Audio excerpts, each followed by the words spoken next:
Hey there, guys, and welcome back to the Travis and Damian podcast, episode 125. You can listen to us on Spotify, Apple Podcasts, Google Podcasts, YouTube, and more. Today, we are talking about Fortnite OG, GTA 6, Insomniac Spider-Man, Marvel Studios troubles, Loki Season 2, Ratchet and Clank Into the Nexus, and more.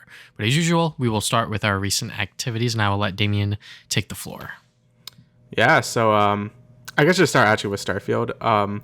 So I finished it. So I wanted to finish it before Spider-Man came out, but then that game came out, and then just I played it like for 3 days straight. But I was trying to get Starfield done before then so I could talk about it. But I'm like, okay, I'll just wait until the podcast afterward to do it. So yeah, right after Spider-Man and right after the last podcast, I'm like, all right, let me beat this game. It didn't take too much longer. It was only maybe 4 more hours of main story. I basically did everything else I wanted to do in the game. So now I'm completely done with the game. So I think I could get my full thoughts on it. Basically, everything I said in the last few podcasts basically applied now. Again, I think space travel is pretty basic. The combat for space also isn't that great. It basically just feels like Star Fox shit. It's not that complex or anything like that. I think exploration is probably the weakest in any of the Bethesda game as well, just because everything is super randomly generated, and a lot of the planets just feel like copy and pasted over and over again because they are. I feel like wherever they use to generate these planets, I think they could have done a lot more to make them feel different from each other. Obviously the ones with major cities and stuff feel good, but ones without those, just some random planet you land on, is gonna feel like the same every other planet you land on, just with a different coat of paint. So that was a little disappointing. But I do think the things that the game does well, like the quest and even the main story, I thought was actually pretty good. I think those keep the game up a bit higher for me. Again, I don't think the game is a 9 or 10, like I said before. I don't know where those reviews are coming from.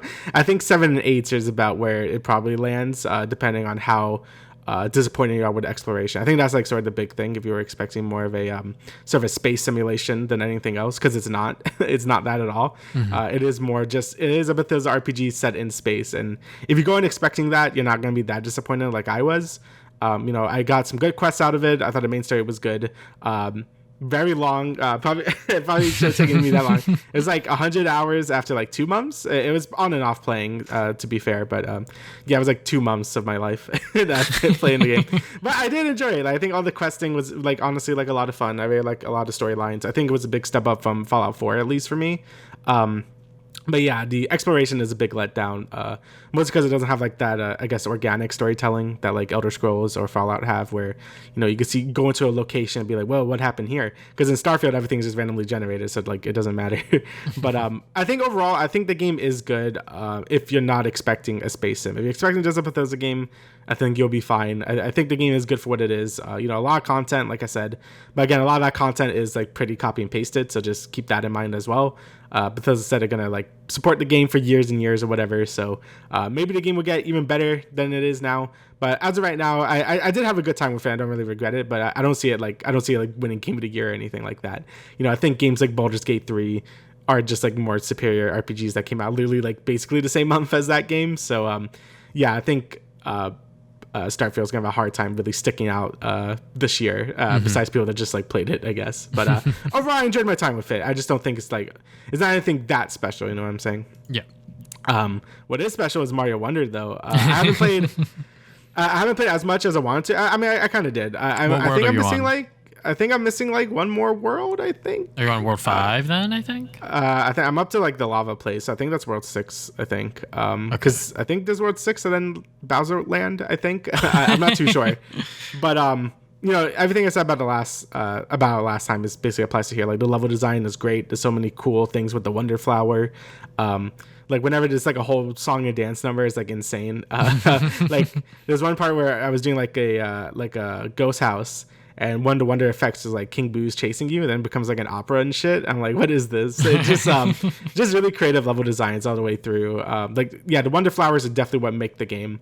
But I think everything else around the game is also fantastic. Like we talked about before with the bat system and the power ups and stuff. The animations, everything about the game is not just the wonder effects. The whole game feels very refined, and it's really nice to have a game like that. Again, I like the new Super Mario Brother games. I know people are really down on them nowadays, but I think those games are still fun. It just feels feels like the true next step in that sort of the 2D Mario space. I told my brother it kind of feels like I'm playing like a 3D Mario levels of quality here. Like it really does have that same quality as like a 3D Mario game. Like it doesn't feel like you just made this to have like a Mario game for the holiday season. Like I felt like they really put the all in this game. So yeah, I think Mario Wonder is still great. I hope it's finished by next podcast so I could like give my full thoughts on it. Same. But yeah, overall it's still like a fantastic game. So, and then randomly, I've been playing a lot of new games. I've been playing so many new games. Like this year has been insane for new releases and stuff.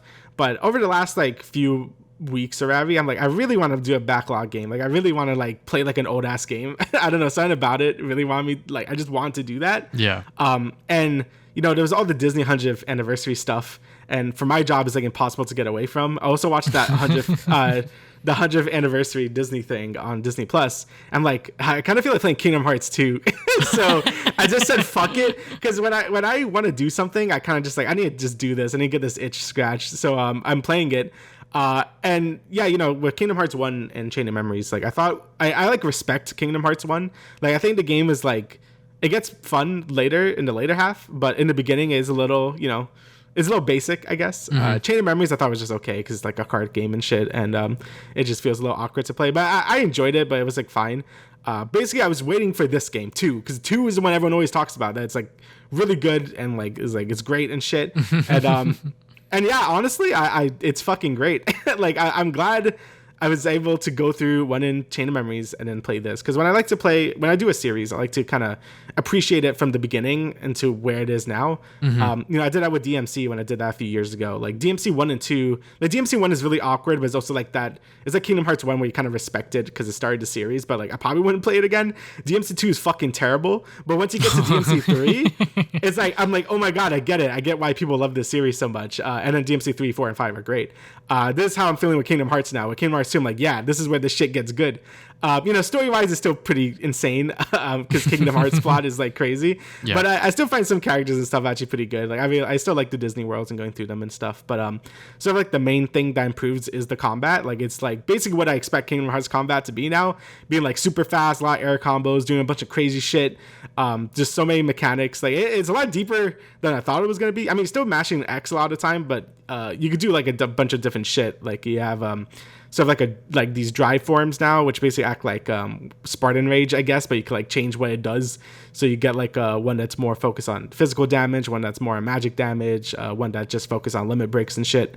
And yeah, it's just been super fun. Like I've been like super addicted to this, like the combat and just like how the game flows and stuff. I know like the major complaint with this game, even though it's a lot of people's favorite, is like the world design is a lot weaker than the first game, because the first game there was a lot more stuff happening in the Disney worlds and shit. In this game, it's basically just straight lines with people to fight, and honestly, I think that's fine. Like I think it just being set dressing with a bunch of like cool fights and some mini games and stuff. I honestly think that's okay.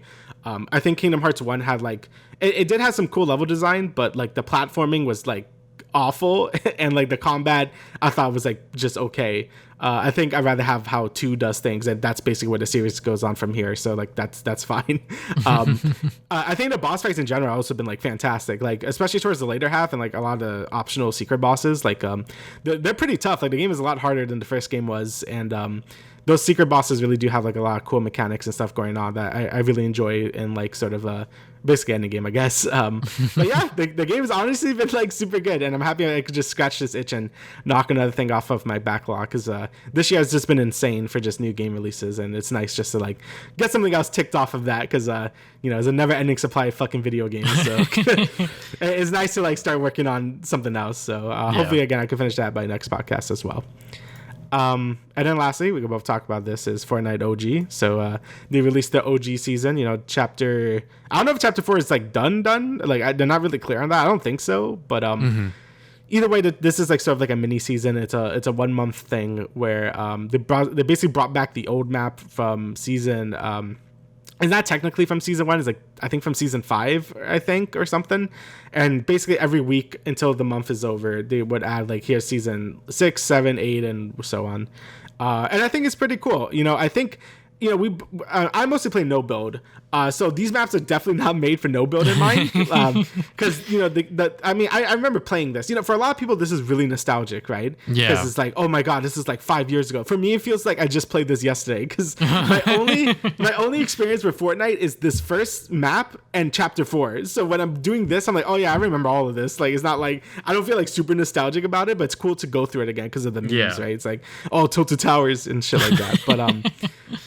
But yeah, honestly, I do like it though. Like, it's, you know, a lot more simple. There's not as many crazy stuff. Augments are gone for this season. There's not that much mobility or anything. You know, the game's very much like how it was back then. And I think that's pretty fun. It does make a lot of the firefights a lot more tense. Like, I've won one game, and I was close to winning another one. But you definitely feel your heart racing a lot more. Because if you're in a bad position, you're kind of just dead. Because you can't really, like, get out of it. Unless you're playing build mode, which is kind of what I alluded to, is like, you know, the maps are more made for build in this case, because zero build obviously didn't exist, and there's like basically like zero natural cover unless you're in a point of interest. So I know that's I kind of just adapted to it because I do like playing the you know, like the OG map. I think it's fun, but yeah, it definitely could be a little annoying for no build players like me. But overall, I think it's been pretty fun so far. But yeah, I mean, I think you know, the numbers speak for itself. I think it had like 5 million players or something like that.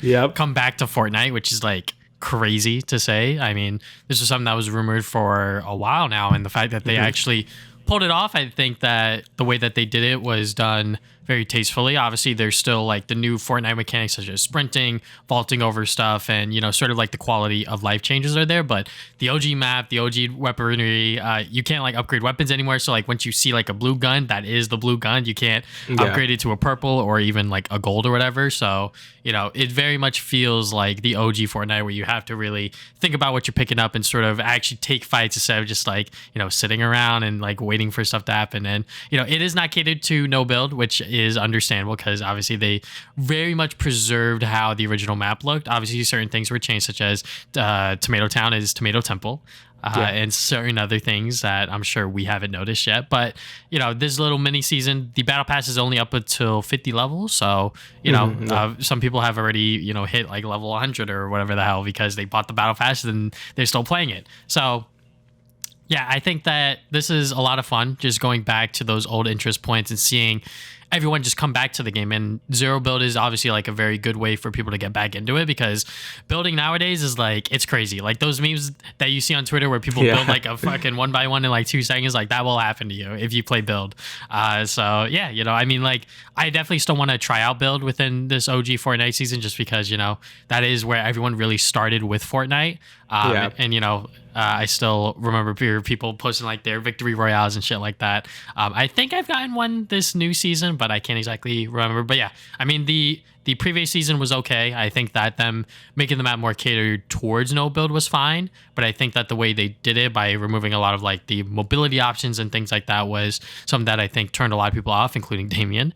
You know, this season you have like that little like plunger shot thing that you could just like vault over things. Actually, it's very nice to have. Yeah, it is very fun, and it is balanced because it only has like a certain amount of charges, so you really have to like get your full mileage with that.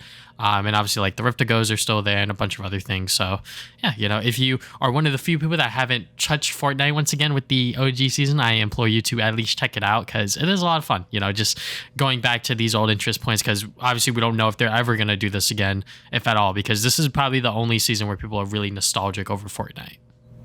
Yeah, I agree. I mean, it's kind of like, we're seeing a lot of online games do this now. You know, WoW Classic is another one that's like, oh, let's bring the OG stuff back. And, you know, it's good for like business and stuff. Like people will eat that shit up. But it's also funny where it's like, where do you stop with this? Because like you said, people are mostly just nostalgic for the first map or like the first couple of seasons. So, you know, I saw some people saying like, oh, I want like chapter 2 or 3. But I'm like, when does this stop being like nostalgic, right? Same thing with WoW. Like WoW is up to like... they're doing like WoW Classic for Catalysm, and I'm like, why? Like, isn't that the point where people stop liking WoW? So it's kind of like, where do you stop, right? So I do wonder if they are going to do this ever again. They probably will. But yeah, I'm not too sure. I mean, I always like to see new stuff as well. Like, I don't want them to just like cling on to like here's the first season stuff forever. But it is nice to play just for like a month and just to have it there. I wonder if they will keep it as like a limited time game mode. They just keep it there like for people to play. But I guess we'll see in like a month, I guess. Yeah, because I'm sure that they will not like to see those player numbers drop in the way that it probably will after Fortnite OG disappears. But yep. All right, so here's everything else I have been doing. I've been watching a bunch of movies, one of them being Killer of the Flower Moon, which is 3 hours and 26 minutes to be exact. My lord. So first up, let's start with Five Nights at Freddy's. So, oh, yeah, dude. Hell yeah. I saw this in theaters. It did drop the same day on Peacock, but seeing it in theaters is obviously like a different experience because you get the FNAF crowd in there, and it's a lot of fun. I mean, like personally, as someone who only watched Game Theory's videos on them, and not even all of them, I only watched like the first 3 or 4 as far as I can remember. Yeah, but that's when those videos came out too. Like I don't remember anything from those videos other than like certain parts of the lore. So watching the movie, it was a lot of fun, not just because of the crowd, but also just like the way that the movie presents the lore and sort of how it does it. Obviously, like it's not like a 10 out of 10 stellar movie, but I think for a Five Nights at Freddy's video game adaptation movie, I think it did it very well. There's this character named Vanessa who pretty much is like the Wikipedia page. Like she really does just like explain everything to the lore to the Hunger Games guy, Mr. Archer said. He's like, what do you mean? What's the bite of 87 and shit like that? You know, what happened to the bite of 87? What happened to these kids, etc., etc. So like, she's pretty much just like explaining all of that stuff to him. And then like, there's also this other element where the movie takes like this memory, this core memory that he has of like his little brother pretty much disappearing when he was younger, and they use that as a way to like develop like the other kids and sort of like the lore aspect as well. I'm like, okay, yeah, like that's like very interesting aspect that they did for this movie. And like obviously like if you pay attention, you will know like the sort of like I guess like surprises towards the end. Like I was definitely piecing it together as I was watching. I was like, this is gonna happen, and you know, like it's cool that like I called it out. Do I wish I didn't call it out? Yeah, sure. But like there's only so much you could do with the Five Nights at Freddy's movie. I think that the one major thing that a lot of people wish was more was the horror aspect, which I think is why like a lot of critics like pretty much like slammed it, was because there wasn't a lot of like scenes of like the fucking goofy ass animatronics killing people. Like there is like one big sort of moment where that does happen. But other than that, it's sort of just like, I don't know, when they are on screen, it's like they're like trying to like be friends with like his like sister and shit like that. I'm like, okay, so like they're just like walking around and like interacting with her. I'm like, but like they just like killed a bunch of people like in the other scene. I'm like, okay, all right. So like there's like definitely like a lot of like different tones going on here, but I think overall like it is still like a very fun movie. Like if you haven't watched it yet, you know, just go watch it on Peacock at this point, because you're not going to get like that same theater experience that you once did when the movie did come out. So yeah, but you know, if you don't know much about the FNAF lore, it's definitely not going to be for you. But you know, if you know a little bit about it or even slightly interested in it, go watch it on Peacock. So the bite of 87? Stop. And then I watched the Taylor Swift movie, the Eras Tour concert, just because I like Taylor Swift, you know, to a certain extent. I'm very much like a 1989 person beyond. Like I don't know much about like her earlier stuff other than the Red Taylor's version and the other one that recently just came out. But just watching that movie was a lot of fun. It was definitely hectic. The theater experience? Oh yeah, no, that theater experience was something else. That one video of like the girls doing like that dance in the front, that definitely happened. In my theater. But you know, it's just like a bunch of like young little girls, you know, just like singing the most popular Taylor Swift songs. And you know, do I wish that they weren't doing that? Yeah, sure. But like it's part of, I guess, like the theater experience, if you will. You know, it's like them going to a concert, you know, kind of thing. So yeah. I was like, okay, yeah, you know what? They're gonna be screaming, yelling, whatever. But I'm gonna still enjoy myself. I'm gonna still, you know, sing along to like the few songs that I do know. And yeah, it was a lot of fun. If you still want to go see it, you can. I think, you know, it's still in theaters just because that movie's made so much money for the budget that it had.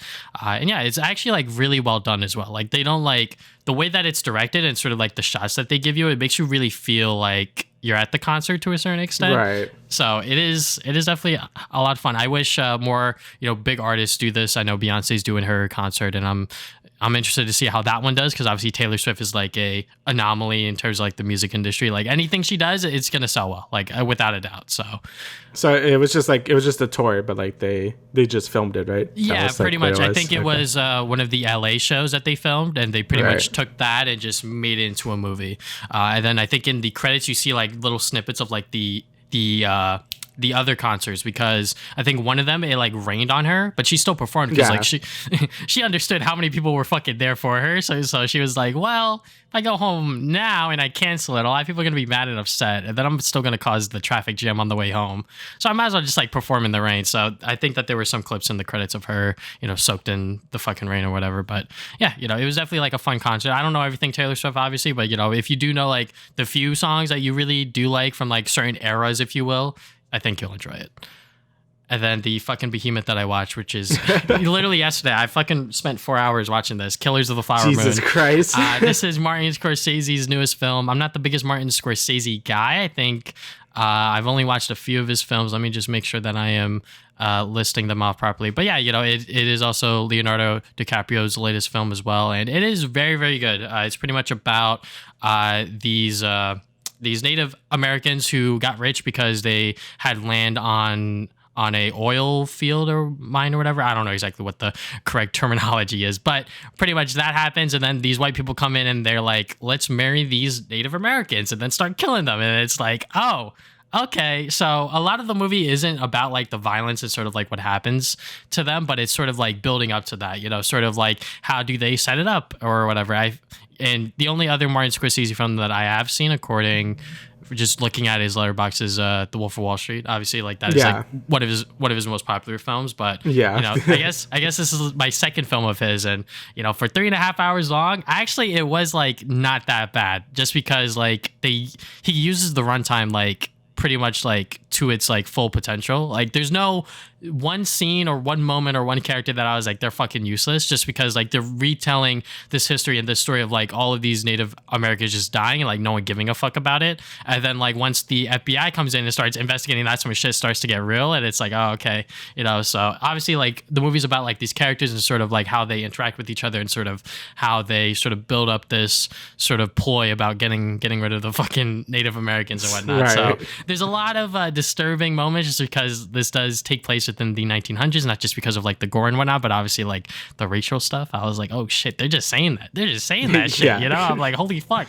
But yeah, if you have 4 hours to spend, go watch it in theaters. Otherwise, wait for it on some streaming platform or whatever you get those 4 hours to watch it, because it is a long ass movie, which is why I got like food and everything like at the theater, because I was like, I'm gonna be here for a while, so I might as well get the popcorn, get the hot food and shit like that. So but yeah, Killers of the Flower Moon, definitely recommend it. It definitely took me a while to like really like realize that this is like actually a masterpiece in my opinion, just because it really does use that runtime so well, and like all of the characters are very, very interesting. So I don't want to talk about it too much because I don't want to spoil it. Right.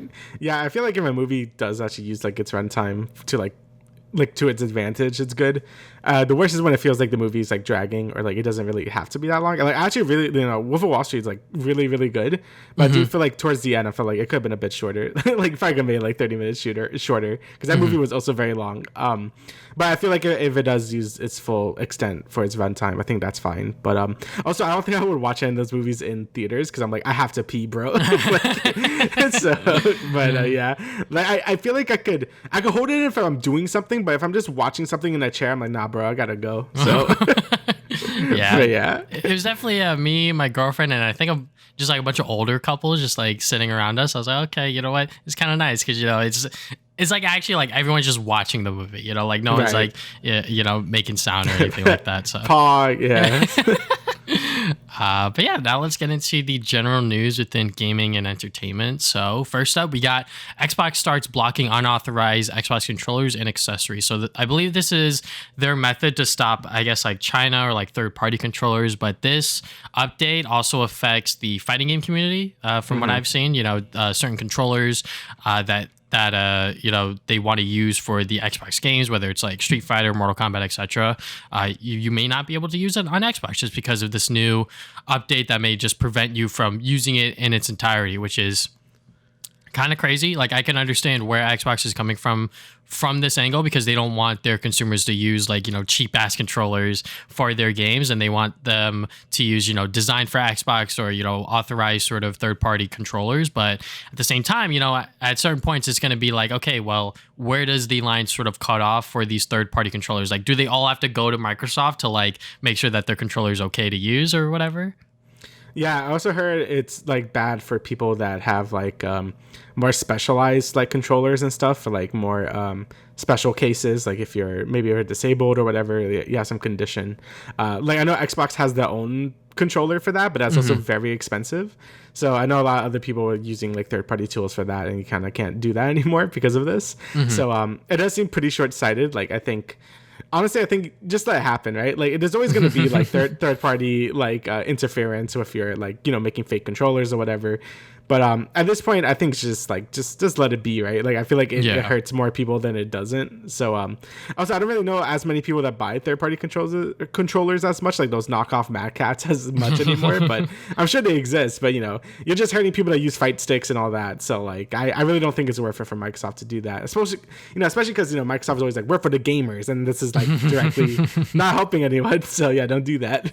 Yeah, it definitely seems a little counterproductive in certain aspects. I mean, the Verge article points out, the block of like third-party cheat devices like Zim, Cornus, Zen, etc. Those sort of things that allow you to use like mouse and keyboard for like games or whatever, which is understandable because obviously the skill gap between keyboard and mouse versus controller is obviously there. But at the same time, it's like, all right, well, if you detect those devices, just like ban those people that are actually like using it to like get a advantage within certain online games. But obviously that's like a whole other thing that you're going to get into. So I think that this update in and of itself is going to hurt a lot of people. I hope that Microsoft is able to sort of go around it or just like stop this entirely and sort of make up new policies for it. So, the fighting game community and those people that need those specialized controllers can still play games on Xbox, because, obviously this is very much anti-consumer in a sense. Mm-hmm. Yeah, it kind of just feels like they're like, only buy our products and stuff like that. So like unless Xbox does like a official fight stick or whatever, then I guess. But even then, that's like, oh, they're just doing it so again people buy their shit. So and even then, it's like it probably won't be as good as like whatever like single entity sort of controller manufacturer is making. And everyone's different, and everyone has like their own special fight stick for them. So yeah, again, just not great for anyone. But what is cool is this, it's also a thing where it's like not great for everyone, but the Sonic Dream Team. So this has been announced for Apple Arcade, and it's only going to be on Apple Arcade forever, apparently. So like, I think they did something where they're like, cause this is made from like, so Sega Hardlight, I think, are making it, but it was still like being like made mostly by Apple stuff. So like the chances of this leaving Apple Arcade is pretty slim, which sucks because the trailer shows that the game looks really sick. It's kind of hard to describe. It's kind of like it kind of looks like that Sonic fan made game Sonic Utopia a little bit, where it's like I also know like I know there's like bad things surrounding that game now, which I just heard about like a few weeks ago, but it's more like this free roaming looking area where you have it looks more like a boost game and stuff, but it just looks more open. I actually really like the visuals having like more of an art style. It's more colorful because that's sort of my main complaint with something like Frontiers, where I feel like they should go for a more cartoony aesthetic just because it's more pleasing. I feel like just having the realistic like grass and desert just never stuck out to me as much. I don't know. I feel like it worked in the adventure games, but for Sonic Frontiers, I feel like, you could have gone for something a little more cartoony. Like, I think Sonic Unleash's art style is probably still my favorite of all the Sonic games, just because I think it does the best at blending, more realistic stuff with cartoony stuff, and I feel like that's where Sonic's art style looks the best. And I feel like this game kind of goes into that. It goes into even more into it. Like, they have, like, the fucking egg pawns from, like, Sonic Heroes. Like, that's pretty cool. But yeah, either way, it looks really cool, and it's supposed to be coming out December 5th. But again, right now it's only on Apple Arcade, which is kind of a bummer for anyone that doesn't have an Apple device or just doesn't want to play things on mobile, Yeah, I mean, The game does look sick. It does look pretty cool. Like you said, I also agree with the fact that I think Sonic should maybe steer more towards the colorful art style and sort of give us that sort of aesthetic. The game reminds me of like the Sonic Roblox thing. I don't know if you played it, the Damian. Speed Simulator? Yeah, I played a little bit. It does remind me of that a little bit, but actual like level design and like actual enemies and things to do within this big open world. So, and there's like multiple different characters. Like you could play as fucking Rouge the Bat, Cream the Rabbit. Cream, yeah, like that's crazy, and obviously like the I guess quad with Sonic, Tails, Amy, and Knuckles. So yeah, I mean it does look like it's gonna be pretty cool. It does suck for a majority of people outside of the US. I feel like us being Americans, it's kind of hard for us to be like, oh, you know what? Everyone has an iPhone, right? But everyone outside of the US, they have an Android. So for this game to be locked to Apple Arcade is gonna suck. I think that. Eventually, maybe, hopefully, one day it will come to maybe PC or something, or maybe Apple will, allow that to happen. But who the hell knows? Because right now it's only exclusive to Apple Arcade, which I believe you need a subscription for. You can't just outright buy that game. It's going to be on their service. So yeah, it's definitely going to be interesting. I'm probably going to subscribe to it and then just play Sonic Dream Team and then do a video on it and then just cancel it from there. But yeah, I mean, this is definitely a game that people are going to be divisive on just because of how it's being released. I know that some people were like, we want to own the game and this and that, which is like understandable as well. But, there's a lot of Sonic games out there that are digital only, such as Sonic the Hedgehog 4 Episode 1 and 2. Like, do you actually want to own those? I don't know. Maybe you do. I mean, I do. I wouldn't mind. But this is a game that a lot of people are looking forward to, and they're like, oh, it's going to be on digital only. It's going to be on Apple Arcade. So, just the way that it's being released is being complained about. But I hope that when the game does come out, it is actually good and, people are able to play it if they can. And I'm sure that Sonic fans are going to find a way to fucking port it onto PC somehow. Somehow. It's going to happen. Yeah, like, I think because it isn't really like I don't think there's a good emulator for Apple stuff. Like I know BlueStacks is for Android, I think, or Google Play stuff. I don't know. Oh, I know BlueStacks, and that's like for like not Apple stuff. So, so yeah, I don't know if there actually is an emulator for Apple like arcade stuff. But either way, I have heard a lot of good things about Apple Arcade as a service in general. Like I heard like a lot of games there actually are pretty good. And if you're on Apple Arcade, that means no microtransactions or anything. Like it's basically just you subscribe to the service and like you just have games. So that's really nice. Like I've heard nothing but good things about it. But the problem is like not a lot of people own Apple products because they're very expensive, and a lot of people not in the US it's just not available. So it kind of sucks that this game's gonna have a very limited reach for a lot of fans, and mostly because it seems like it like people really enjoy like what this game is looking like. So it's kind of sad that not more people could play it. But yeah, maybe I'll probably also I might subscribe for a month just to play it and then like unsubscribe. I'm thinking about that if it's good. If not, then I won't. But yeah, honestly, it looks pretty good for a mobile game, and that's always nice. I always like when I see mobile games that look good and probably aren't going to be filled with microtransactions because it can't because it's on Apple Arcade. So that's always a plus. Yeah, I mean, who knows? Maybe they'll make a Sonic Dream Team 2 and then make that for consoles and PC or whatever. Yeah. But I'm sure that we'll see what'll happen with this game and its future when the game actually comes out and how fans receive it, et cetera, et cetera.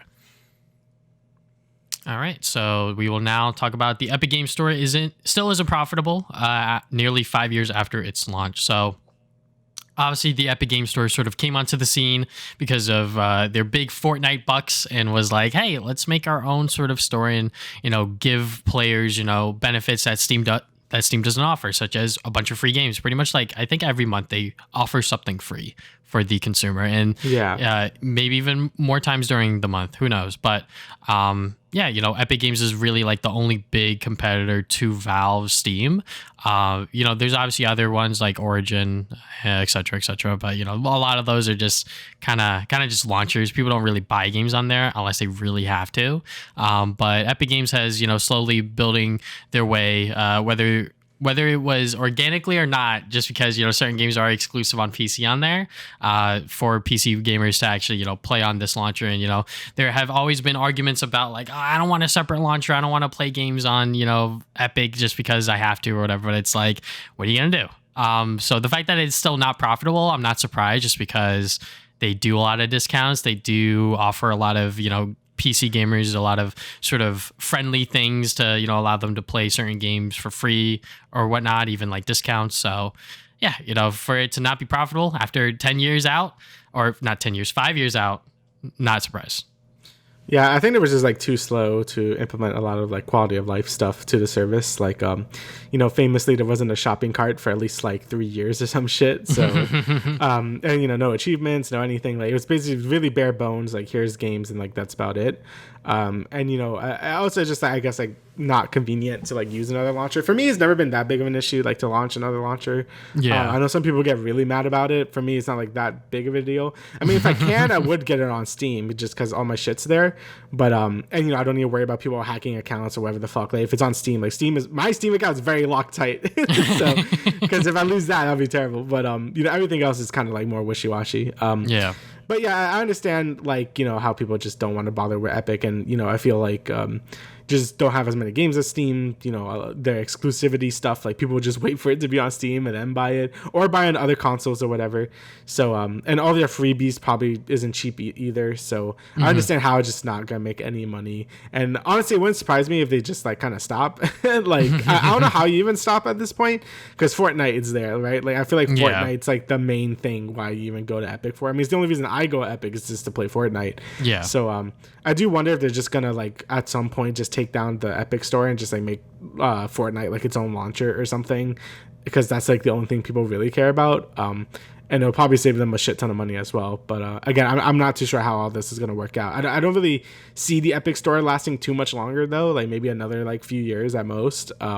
If they can't turn it around, and I don't really see it turning around anytime soon. Like a lot of PC gamers fucking hate the Epic Game Store, like to like an unhealthy degree. So I don't really know if they could bounce back from this. But I guess we'll see. But I highly doubt it.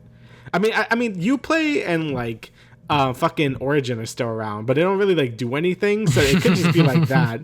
But again, I'm not too sure where the future of the Epic Game Store is actually going to end up being, besides just like place to play Fortnite. So yeah, I mean, they also offer the publishers and devs like an 88-12 split, which is like probably another reason why they're not making a lot of money from it. But they've been sort of very much consumer friendly ever since they launched it. It'd be kind of weird for them to be like, hey guys, we're gonna have to do like 40-60 now, something like that. But right. Yeah, it's definitely going to be like a weird shift, whether they sort of change their policies or they sort of end up a game store. It's going to be, a huge shift for them, obviously, and how that'll affect the community and how people will react. We'll just have to wait and see. Next, we have some interesting news here.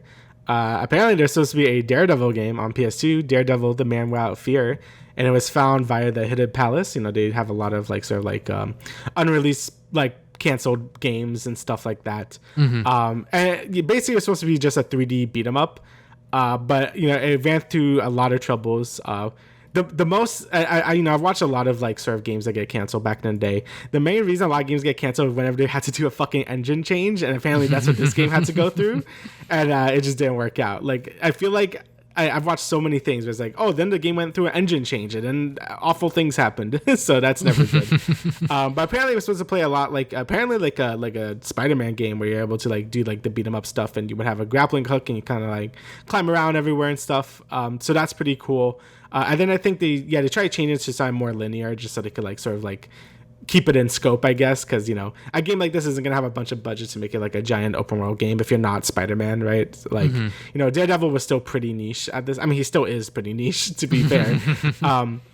But it is a really cool concept, and the only thing that came out of this game was a GBA game that came out at the same time as the fucking movie in 2003. Yep. So, which is where I think most people recognize Daredevil from like back in the day. Was that obviously the new stuff came out, but this is always what my mind still goes to this Daredevil when I think of Daredevil. So, which is unfortunate, but yeah. Either way, it's pretty cool. I don't think we really have a lot of like super high quality Daredevil games. I can't even name one actually, so I guess we don't have any. Yeah, I guess we don't have any besides like this Game Boy game. I feel like it's only a matter of time. Like I do feel like Daredevil would make a really sick character to have a game off of. Obviously you could just take the Arkham combat, put Daredevil there, gritty New York, there you go, right? I think that'd be really neat to see. And obviously the Insomniac Spider-Man has mentioned Daredevil in the past, so maybe I don't know if they're gonna do it or whatever, like Insomniac, but the it's there. So but this is a really cool like sort of like tidbit of information here, mostly because a lot of superheroes have gotten games, but poor Daredevil was not lucky enough to pull out with it. Yeah, I mean, obviously back in the day, this was like 2004. Daredevil was not where he is right now. You know, he has a very successful sort of Netflix series, and you know, he's been in several other Disney or MCU properties such as Spider-Man: No Way Home and She-Hulk. So obviously, people know him a lot more these days. But you know, he is still, like you said, a somewhat niche character at the end of the day. So for this game to, you know, not come out and us seeing this footage, you know, it does look pretty good. You know, for all things considered, I think that if they didn't go through with that engine change and sort of like development didn't get halted or whatever, I think that this would have made like a pretty good like hidden gem amongst like video game adaptations for back in the day. I think that this would have been one of those games that you might see on eBay for like $40 still, just because people Right. people still want to, you know, play this, you know, obscure weird Daredevil game on the PlayStation 2. So I probably would have really liked to have tried this out, just because it does look like you said, within the vein of like the early 2000s sort of PlayStation 2, Xbox, GameCube beat 'em up games, you know. So yeah, and you know, on the topic of Insomniac, I guess we'll talk about that later because we have no idea what the fuck they're doing. But just Right. seeing like this YouTube video and seeing like the certain things that they're pulling from like the comics with like Stick and sort of how they do like the tutorial, like it does look pretty good. So you know, a shame that we will never be able to play this, and sort of how they also do certain levels. I guess like he has like a radar sense, and then you hit R3 and then it fucking all goes blue and shit. I'm like, okay, you know, that's definitely a interesting way to show that like Daredevil can't see. It's sort of, he has like heightened senses, if you will. So yeah, you know, definitely like a cool prototype that we will now see, something that has never come to be, if you will. Yeah, it's always kind of interesting to see like a lot of pre-MCU Marvel things like before they got popular, I guess. You know, things like Hulk or Daredevil or Spider-Man and stuff, like just seeing like where they were at during that time, because it's just like they're basing everything on comics and stuff. And I don't know, I always find that really interesting because I feel like nowadays whenever we get like Marvel inspired stuff, they feel it's like half comics, half MCU inspiration now. You know, that was very apparent with the Avengers game, where they felt like knockoff like MCU versions of themselves. So it's always interesting when you go back to like the PS2 era, where like they were just basing it all off the comics and stuff, and seeing how they could really bring that to life, because like no one else really did at that point. So I always found that really interesting. So yeah, that's a really cool find. Because yeah, again, Daredevil still doesn't have a game, unfortunately. So hopefully he does get something at some point. Yeah, hopefully he has a big splash within gaming soon, but we'll talk about that in a little bit. All right, so now we got probably the biggest news of this past week within gaming. So Rockstar, this was a Bloomberg article at first, but Rockstar has come forward and confirmed that their 25th anniversary is next month, and they will be dropping the first trailer for the next Grand Theft Auto game with it. Yeah, this fucking broke the internet. I mean, like, the tweet itself has over 100K likes, so millions of views. There's not even a fucking logo attached to that tweet, but people are excited for the next Grand Theft Auto game, which is crazy to me as someone who obviously hasn't played Grand Theft Auto 5 since it came out on the Xbox 360. So seeing this much excitement over it is like crazy. You know, it kind of grounds me in a sense where it's like, oh yeah, Grand Theft Auto is like a really big ass franchise that people still care about within gaming. Even if you don't play games, you probably know about Grand Theft Auto, and you probably have played it at some point within your life. And for GTA 6 to, you know, for us to get the first trailer next month, and it'll probably be leaked beforehand, hell, you know, that will break the internet. A lot of people are going to be very, very excited to see what Rockstar is cooking up with this game. And I'm sure once we see gameplay of it, you know, people will be even more excited. Some people are asking for a fucking PS4 and Xbox One port. And I'm just like, if you think they are developing that game for last generation, you need to, you know, buy PS5 right now, because they are not. I'm telling you right now that if they do have a last gen port, it will not be the same game. No. Yeah, they're definitely... if they do it for last gen, that would be, like, surprising. Because I feel like GTA 5 could barely run on, like, current gen consoles for some reason. But either way, like, this is definitely going to be, like, the biggest game of, like, the goddamn century. I mean, GTA 5 is constantly on, like, top 10 selling games list, like, every month since it came out. And that was, like... It's been, like, 10 years since this game came out. So, you know, people have been really clamoring for, like, GTA 6. And I could really tell, like, people just need GTA 6. Because every time I see, like, why in Spider-Man 2 I can't just get a taxi and get a hot dog? I'm like, bro, like, I was like, do you want Man 2? Like, what are you talking about? So, yeah, people just really need GTA 6 just to get this shit out of their system. So, I'm glad this game is finally coming out. I mean, I've never been, like, a gigantic GTA fan. You know, mostly because like, I mean, as a kid, I was never allowed to play it. It was like the only game I was not allowed to play, so I just don't have any like real connection to GTA. And by the time I was old enough, I didn't really care that much. Like, I respect the series, and I probably will play it at some point. I am interested in playing them, but I'm not I'm not like foaming at the mouth for GTA 6. But I am happy it's finally coming out, because I know it's been like way too fucking long since GTA 5 came out. So I'm really happy that fans of the series could finally get something, and hopefully it's good. You know, hopefully Rockstar is able to deliver. I mean, I know they delivered really good with Red Dead Redemption 2. You know, that game, you know, is a lot of people's favorite games of all time. So hopefully they do the same thing with GTA 6 and like, put that same level of care and attention, and it doesn't end up like a disaster or anything like that. But I guess we'll see. You know, there's been a lot of controversy with Rockstar like crunching and all that after Red Dead Redemption 2. Like a lot of people left because of the working conditions. But you know, hopefully GTA 6 ends up being a good project, and hopefully the 10 years is worth the wait, because yeah, it's been a long ass time. Yeah, I mean, you know, people are posting photos of their younger selves versus now, which I might do, because I do have a review. I do have a review of GTA 5 on my channel, and I'm holding the game box, and I'm like, I look almost the same. Yeah, I mean, GTA 6 is going to be upon us. I'm sure we will not get a release date. We might get a release window like 2025 or something like that, because I feel like that's how much time they still need to make this game what they want it to be, which is probably going to be like one of the biggest, if not the biggest, open world game we have ever seen, and probably with the ambitious story that they want to tell for the Grand Theft Auto series. Yeah, I mean, it has a lot of interesting concepts going on, like the Bonnie and Clyde stuff, like from all the leaks and stuff. Like that seems really cool. So I guess we'll see when it comes out. Like I'm people are guessing it's gonna be Game Awards, like a Game Awards announcement, because it's like December and like early December, and that lines up with Game Awards. But I think Rockstar is gonna want their own spotlight. Even it doesn't even matter, because if they do show at Game Awards, that's the only thing people are gonna talk about anyway. But whatever. I guess we'll see when it gets announced. Mr. Jeff Keighley knows how to get around, so you know if he wants if he wants that trailer. I mean, I would love if it was at Game Awards. I think that'd be a really hype way to show it off. But I guess we'll see when that happens, because I actually think they're supposed to announce nominees on Monday, so that's the hype cycle for that's going to happen. So we can talk about that. All right, so next, like we were talking about, you know, before, the Rockstar stuff, Insomniac stuff. So we got a lot of Spider-Man stuff here. We're gonna talk about spoilers for Spider-Man 2, by the way. So if you don't want to hear us, just skip to when we talk about Nintendo's live action Zelda film. But go on. Yeah, honestly, before I talk about this, thank God we beat that game in like 3 days, because people would like spoil that shit. Like right after that weekend, people were spoiling everything. Yep. But either way, I'm going to spoil something right now. So yeah, Miles Morales is now the main Spider-Man in the Insomniac universe. I don't think that really surprises. I mean, apparently it did surprise a lot of people. Yeah, it surprised a lot of people.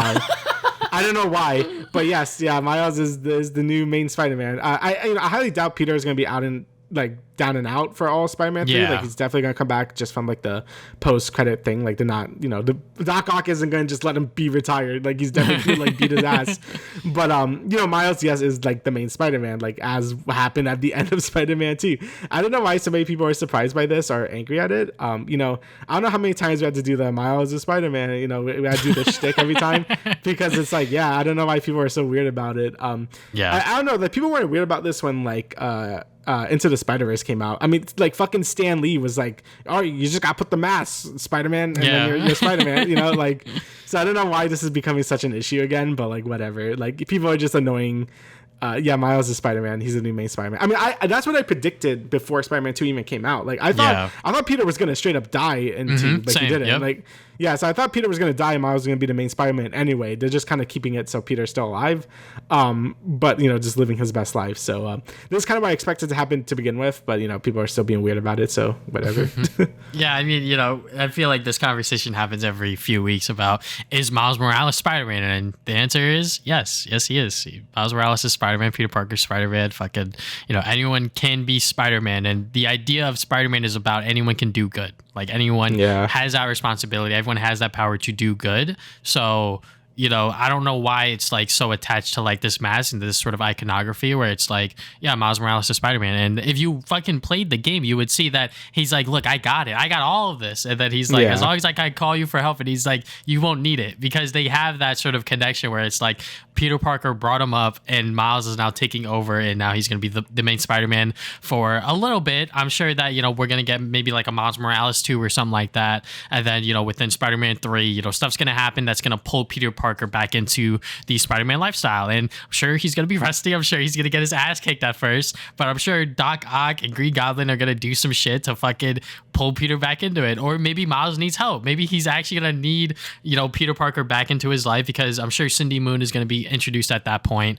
and them two are not going to be able to handle whatever fucking threat that's going to come to them. So, for Miles Morales to be the main Spider-Man in Insomniac's universe, I have no problem with that, because that's exactly how it was when Miles Morales came into Marvel Comics. Fucking Ultimate Spider-Man died, and then Miles Morales came into the picture, and he had that little run before they sort of brought him into the 616 universe. But yeah, Miles Morales is Spider-Man. He's the main Spider-Man within the Insomniac universe. Get over it. It's not going to be like this forever. If you're smart enough and if you're a Spider-Man fan, you fucking know that like Spider-Man 3 is not going to be a fucking solo Miles Morales game. Like, that's not going to happen. They know what they're doing. They said Spider-Man 2 is called Spider-Man 2 because there's 2 Spider-Man. Spider-Man 3 is going to have 3. They already teased Cindy Moon. Put it together, you motherfuckers. Like, it's not that hard. But yeah, that's my little rant. No, I definitely agree with you. I don't know why people are so weird about it. Mostly because it's like, I don't know, I feel like all the writing in the walls is like, yeah, that's basically what we all thought was going to happen. But people still act weird about it. Yeah, it is just crazy. But yeah. So next, So next, speaking of the Daredevil stuff that we talked about last time, we have a lot of hints that Daredevil could be featured in maybe Spider-Man in the Insomniac Spider-Man universe. So all I know is about like the fucking sign gate shit, where it's like the sign was like empty with like the Murdoch stuff, like it's like empty, and then like it looks like it was like closed or some shit. But then the sign came back, I think, in an update or something. So like, and people were like, "What is happening?" So that's the only thing I know about that. Okay, well, if you click on this article on Fandomar that I wrote, so it looks like that they are teasing the hand in this little room here. So some TikToker, he found this and he was like, guys, there's some like weird shit that's going on. Like there's this room that you can like walk into, and then like on the other side there's like this weird symbol. It looks like it is not supposed to look like an actual hand, but you can see that there's 5 indents to make it look like a hand. So it's all over the outside of the building, the inside. So, it looks like that they're teasing the hand and potentially a Daredevil DLC piece. And then people were like, well, that's why the sign wasn't there. And then they brought the sign back. So now people are like, what the fuck is Brian Indahart doing to us? Is he fucking with us? Like, what is happening here? So we actually have no idea what the hell's going on. My theory is that they're going to do a DLC 2, and it's going to be half of it's going to deal with this hand and Daredevil stuff, and then the other half's going to be maybe the Carnage stuff, or maybe they're going to save the Carnage stuff for Spider-Man Miles Morales 2. Who the fuck knows? But the DLC 2 is going to have something to do with other Marvel heroes that are more well known compared to the City That Never Sleeps DLC, which dealt with obviously like Black Cat and Silver Sable and all of them. But, those were, I would say, like B tier Marvel characters. This stuff is like what they're potentially setting up is like A tier, maybe even S tier, sort of well-known Marvel heroes. Yeah, it's going to be interesting because there's like a lot of ideas for spinoffs now for this sort of version of Spider-Man. Obviously there's still like the Venom stuff that could happen. I'm still of the belief that Venom isn't like gone after the end of the of that game. Plus they give so many hints that I think Venom will appear as like another playable thing at some point. So yeah, that's one idea for the game. Another is just a Miles 2 as well, like you said. Maybe dealing with Daredevil in the hand and stuff. Like maybe that could be like, or Carnage, because Carnage was also set up in Spider-Man 2 as well.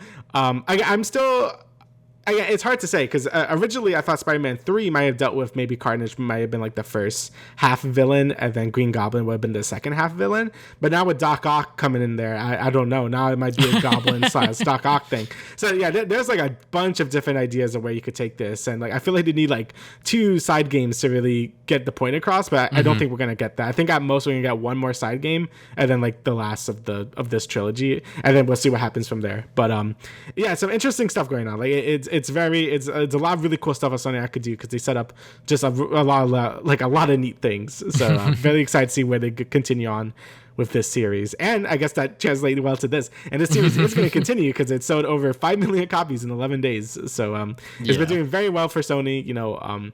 I think they really needed this a new PS5 exclusive game to really show off the console, and I think it did. I think Spider-Man, Insomniac in general really has been showing what the PS5 has been capable of in terms of graphics, the SSD. They've been really using everything the PS5 is capable of, and I'm happy to see that it's been selling so well. And again, Insomniac has really gained the recognition it deserves, because I've always said they're one of my favorite Sony studios, and they've been really killing it so far. So I'm really happy to see it selling so well. Yeah, and just to put that into perspective, that's about 500,000 copies a day, by the way. Yeah, that is insane. That is so crazy. Obviously, it's Spider-Man. Obviously, it's a PlayStation game, and people love both of those. So when you combine them and give us a sequel that people have been waiting for 5 years for, obviously it's going to sell well. But yeah, just the fact that we have this game, and then Insomniac's next project is likely the Wolverine game, which will maybe tie into Spider-Man 3, who the hell knows. But yeah, they are definitely killing it. This is definitely, in my opinion, Marvel Spider-Man 2 is Insomniac Games' sort of magnum opus in terms of gameplay and stuff. I think narrative wise, people will say the first Spider-Man game is better, or even some of the Ratchet and Clank games are better narratively, I would say. But when it comes to just a pure gameplay perspective, this is literally everything that they've been building up towards, sort of thing. So I agree. Yeah, I think from set pieces to just technology, gameplay, I think it is one of their top tier games they've made. Again, I would always still say Crack of Time is one of my favorite ones from them, just because I'm a Ratchet and Clank fan. But I do think this is this has to be probably one of their like you said, their magnum opus. I really think they hit something really special with this game. So I'm really happy to see them really make something like this. Yeah, definitely excited to see what the future holds for them. Now we got some shocking news. Nintendo officially announced that they are developing a live-action Legend of Zelda movie, and it's with Sony Pictures. So obviously, people had no idea what they were going to do with the Zelda movie, because that is obviously the next sort of no-brainer Nintendo IP that they should make into a movie. And it's going to be a live action, and it is being developed at Sony, and we are going to have Avi Arad be, I guess, one of the co-producers or whatever. So yeah, if you're a Spider-Man fan, you know that this guy's the villain of it. When it comes to the movies, he messed up, or quote unquote messed up Spider-Man 3 for Sam Raimi, because he did not want to include Venom, but he was you gotta have Venom in here. So then he was all right, I'll put Venom in there. And apparently that he's also the reason why the Amazing Spider-Man duology was so bad, because of the pushing for Peter Parker's parents and shit like that. So, he doesn't have a good rep amongst those fans, which is why a lot of people are scared of what's going to happen with this Nintendo Legend of Zelda live action movie, because it's live action. It's not a Illumination, animation project. So, what's going to happen here? Who the hell knows? Who's going to be casted as Link, Zelda, etc.? Is Link going to talk? I don't know. But yeah, it's definitely going to be a very interesting sort of path for them, just because this is something that people have been waiting for years now, and I think that for them to do it in the way that they are doing it is going to be interesting, because I feel like Sony would be one of the last people that they would want to work with, not just because of the Nintendo PlayStation rivalry, but also just because I feel like there's other studios that they could potentially work with, but maybe they wanted too much of the pie kind of thing. Yeah, when it comes to a Zelda movie, the way I've always wanted it to work was probably, it had to be, in my eyes, it always had to be an anime movie, right? I feel live action, I never really wanted it to be live action. I also didn't want it to be a Western CGI thing. If Illumination made it, I think that would not fit the tone at all. I feel I've always imagined it as a Ghibli movie or some shit. That's always how I imagined a Zelda movie happening. But obviously that's not as marketable as something live action or a traditional CGI company doing it, right? But either way, I don't really mind either way. Even with some people act this is life or death, right? I always just see it as another attempt at an adaptation. you know, with the Ratchet and Clank movie, I just didn't see it because I'm like, oh, it's bad, but it didn't really affect me that much. Even if the Mario movie was bad, you know, I wouldn't really care too much. I would just be like, oh, that kind of sucks. But you know, it ended up being pretty good. Like I enjoyed it. It wasn't like amazing or anything, but I did enjoy what it was there. So if they could do that same thing with the Zelda movie, that'd be cool as well. I just feel like it's harder to sort of separate the Hollywoodness from the IP because it's in live action. Because you know, Link is gonna be an actor we probably all know, and you know, yeah, the current meme is like Tom Holland as Link. You know, like that's the current meme I keep seeing everywhere. And you know, that would be really jarring because at least with Chris Pratt as Mario, like it still looks like Mario. Even his voice, it doesn't sound too Chris Pratt-y, so like it was fine. Like all the characters look like themselves. This one's gonna be like, yeah, this is Tom Holland with a tunic, and it looks weird. So it's gonna be weird. Well, you know, it's not Tom Holland. I'm just giving an example. And you know, there's a lot of ways they could fuck this up.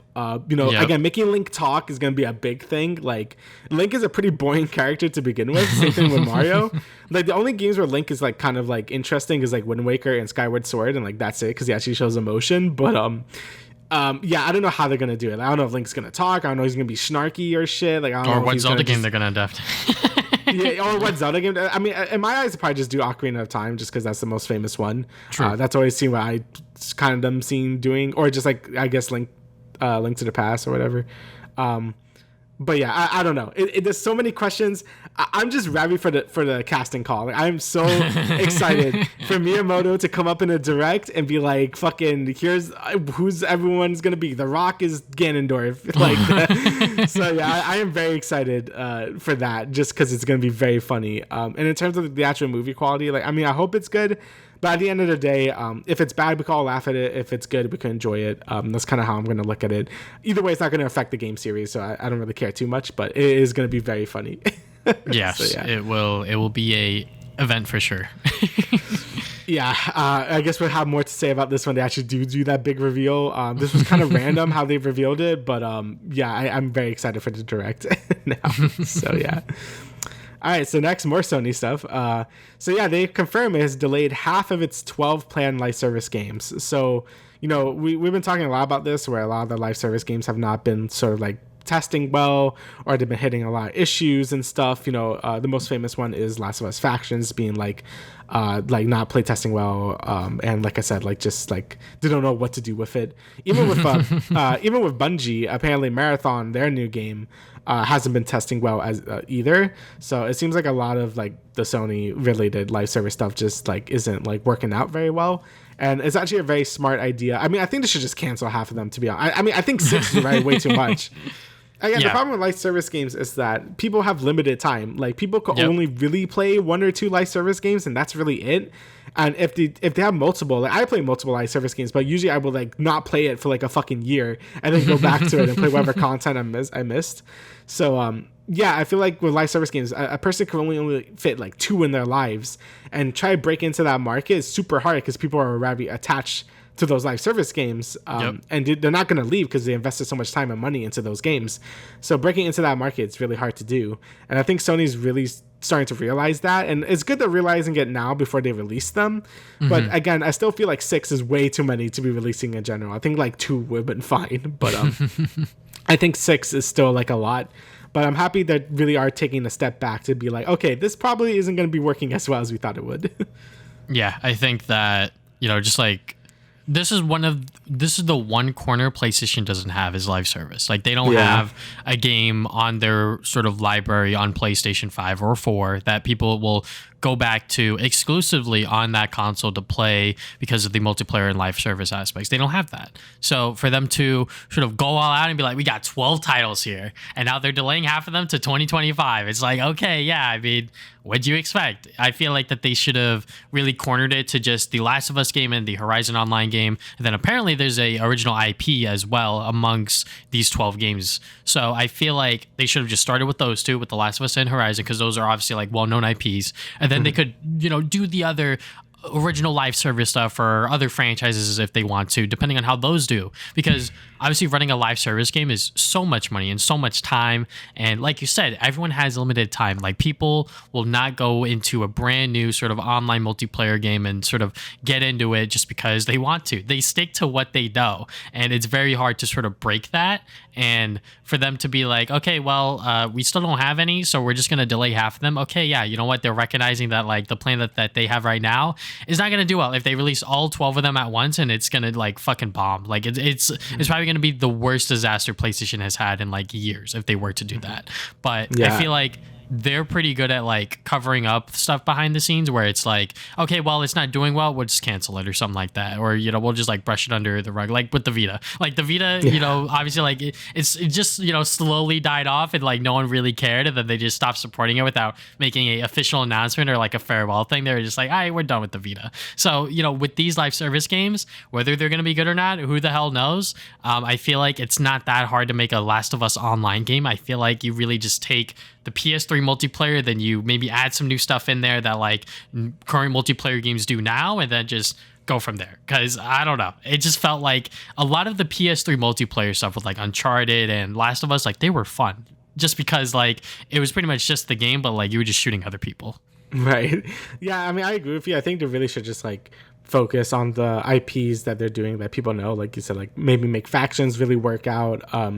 The Horizon one as well, because you know they're both IPs that people know at this point. And I feel like they should just save the original IPs for like later, or maybe rework them to be single player stuff, because like you know people are attached to those IPs, so it has a better chance of sticking around. But you know, for new IPs, that shit would be dead in the water. Like I've seen so many live service games that just come and go in like not even a year because like no one fucking played it after a month. It also doesn't help that a lot of these new games basically have like zero content. Like they would come out, you would do everything in about like a week, and then you're like, okay, I guess I'll just move on with my life, and then like no one comes back for the updates. So you have to have like a really sticky game. You have to have something that really keeps you hooked, that has a lot of content, you know, and that's hard when you're competing with games that have like decades like worth of content already, like to play and player through. bases that are attached to those titles. Yeah, so like it's just hard to break into that sort of stuff, and I think a lot of investors are now seeing that like live service probably isn't the way to go for most games. Like it just, you know, if you have an idea for a live service game, then you can make it work. I'm not one of those people who say, oh, live service games are bad, because I don't think that's true. Like, you know, there's a lot of cool experiences, you know, things like Final Fantasy 14 is like one of my favorite games ever. That's a live service game. Like, you know, like I'll always be down for people trying new stuff, but you know, when it's like so, I guess, greedy in the sense where it's like, oh, we're gonna pump that shit with battle passes and all this shit, FOMO. Like, yeah, that's when it gets pretty bad. So, yeah, I guess we'll see what Sony does. Again, they should just stick to their things they're good at, like the single player cinematic games. You know, obviously branch out a bit from that, but like not like this. So yeah. I mean, you know, obviously, like, they have Bungie, so, you know, they have, like, Destiny and all of that other stuff under their belt. But they have other IPs that they could turn into live service games if they wanted to, like Killzone, Resistance. Yep. Like, if they really wanted to, they could dig up those old IPs and be like, hey, guys, it's back. And, you know, it's got a single player and also, like, a live service thing that you can play with. So, you know, there's, like, other things that they could work in here that probably could work, but we won't know because we actually don't know exactly what 12 titles they're working on here. So. Yeah, very interesting to see what they actually like come up with. All right, so we got a surprise of a trailer. We got Echo. I believe that earlier this week earlier last week, it was rumored to drop that Friday, and it did drop. And I was very much impressed with it. I mean, obviously it is just a trailer, so I'm still holding my breath because of the whole MCU Disney Plus series have all been mid, if not Loki best, you know, kind of thing. So for this one, it's like, okay, so it's going to be 10 episodes, and they're all going to drop on the same day, January 10th. And it's also going to be TVMA. If you watch the trailer, you notice that there's a lot of blood. You see Wilson Fisk literally beat the shit out of someone within the first scene. I'm like, okay, yeah, we're fucking back. We're back, baby. You know, the whole meme with like the MCU where it's like it's Jover and then we're back and then it's Jover. You know, that's pretty much where I am right now. We're back, kind of thing. Watching this trailer because you know I love Daredevil and I love these characters, and we're getting a sort of adjacent series to sort of reintroduce them into the MCU. You know, we get that one shot of of a Daredevil within his Netflix suit, what it looks like, and I'm like, okay, yeah, I'm in.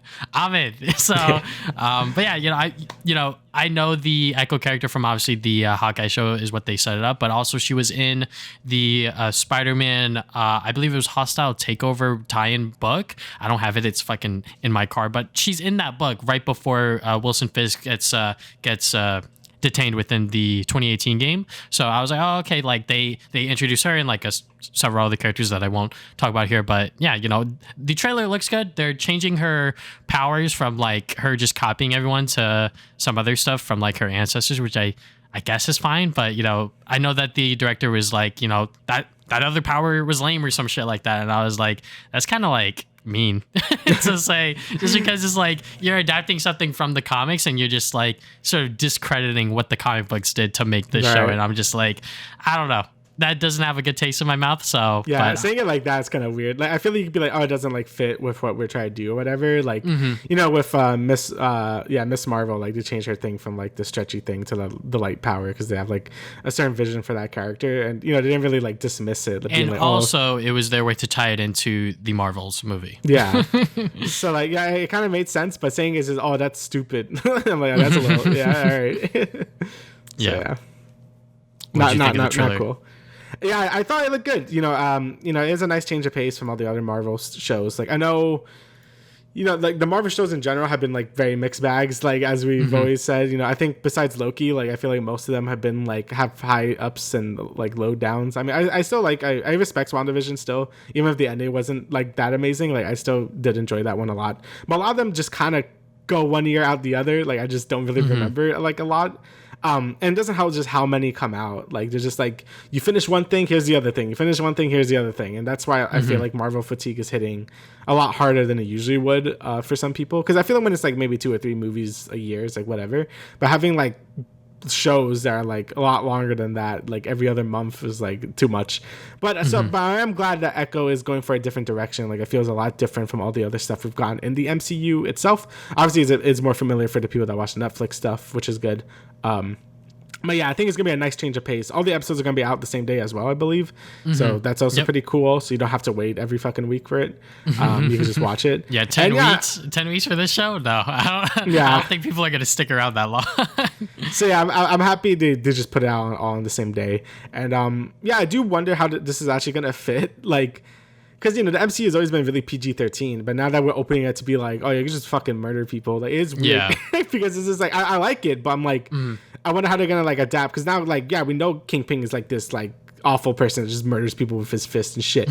But in the Hawkeye show, he was like kind of like whatever, right? Like he was still good, but like he didn't like feel as threatening as this. So it's gonna be weird if they bring him back for other stuff, but he can't like fucking just beat the shit out of anyone, So I don't know. It's gonna be weird how they kind of shift the tones based on what they're doing. But either way, it does look really cool and refreshing, and I am excited to watch it. And now I actually have a time limit of when I have to watch Daredevil, so I need to do that now. I mean, I'm sure it won't tie in too much. It won't tie in too much, but I still really kind of want to do it at this point. I've been putting it off too long. I mean, you got Daredevil season 1, you got season 2, and then you have to watch Defenders, and then you have to watch Daredevil season 3. Yeah, it never ends. Yep, it is a lot of content that you need to consume. But I believe that what they are doing with this show, first off, is labeling it as Marvel Spotlight or something like that. So that's for it's more M-rated content, but also it's more like street level heroes as they put it. So I guess that'll be a gateway for them to obviously put Daredevil Born Again there, and then maybe some other shows that they'll bring back like Punisher, Jessica Jones, etc. Maybe even Spider-Man will fit in there. Who knows? But I doubt that that'll happen with this version of Kingpin versus fucking Tom Holland Spider-Man. I think that would be hilarious to see with the Spider-Man 4 and how that tonal shift will be there and how they'll get around to make it still PG-13. But I'm very much excited for the Echo show. Ever since Charlie Cox and Vincent D'Onofrio were rumored to be in this show, I have been excited, and I'm glad that this trailer was able to deliver how the show will actually be. We'll just have to wait and see. I will be there January 10th, January 10th, and it's going to be all 5 episodes, I believe. I think I said 10 earlier, but that's just because it was releasing on January 10th, and I didn't say 5 episodes within these notes, but forget that. Well, I guess speaking of the MCU falling apart, we got like this giant article from Variety. Basically, Crisis at Marvel. They have a lot of different things happening here. Sort of the big one is about Jonathan Majors. Basically, they have a backup plan, kinda. So, according to this, they're reconsidering to pivot from Kang to Doctor Doom because apparently, one of the deal makers says Marvel is truly fucked with the whole Kang angle after seeing the final Loki episode. So, yeah, that's obviously not great, and they're basically waiting to see how the trial goes. So yeah, it is kind of unfortunate. Also, it's really dumb, right? Because Kang is a multiverse villain. Just fucking recast him. Like, I don't really understand why you can't just recast the guy, like, and just be like, I know variants look like the same people, but it's fine. You could like find a way to get through, like, away from that. Like, honestly, just recast him. Like, that's it. He's a multiverse character. Just have that other Kang be a different guy. Like, it's fine. Like, I don't understand why they're so like, it has to be Jonathan Majors. Like, yeah, he's a good actor, and I like what he's been doing with the character. But if he's a terrible person, then like, just get fucking rid of him. Yeah. So yeah, I don't know why this is such an issue for them, but like, apparently, like, if he can't be Kang, then they just can't do it. Apparently, so yeah, I think with this angle is them just being like, well, we don't want to confuse audience members, which is just like, okay, well, you've done it in the past. So what's the difference now? Do you think audience members are just more stupid today or whatever the case is? Like, obviously, Jonathan Majors is a huge part of what Loki season 2 is. So, they're already like invested into his version of Kang, but it's okay to like revert stuff and sort of ask someone else to do it now. Cause I'm sure that there's someone out there that can do this role just as good, if not maybe better than Jonathan Majors, but I'm sure people will understand what they're doing with this whole Kang angle if they have to recast it, but I guess we'll have to wait and see until we watch the final episode of Loki to see exactly how ingrained he is into this phase of the MCU. Because, if they do consider to pivot to Doctor Doom, I think that would just be sloppy, and that would just, spawn 20 billion other video essays about the downfall of the MCU. And, if they actually do commit to this Doctor Doom angle, it would actually be truly fucked. Because I think that Kang is a fine villain, and I think that the way that they've been setting him up is okay. I think that a lot of people were, looking forward to his appearance within Ant-Man 3, and then it just ended up being one of the worst Kangs we've seen. So, but yeah, we'll see what they do for this particular part of the MCU. Yeah, next we have the Marvels being in trouble with lengthy reshoots and looking to be a box office bomb, which, we've been seeing a lot. It hasn't been really getting great reviews. It's been really middling, 50s and stuff. And and yeah, I just don't really seeing it doing well in the box office. Like, no one's really talking about it. I also have the unfortunate thing of being like, sort of like, its promotional material was coming out when the actor strike was happening. And, they just couldn't promote anything. So that also didn't help the movie at all.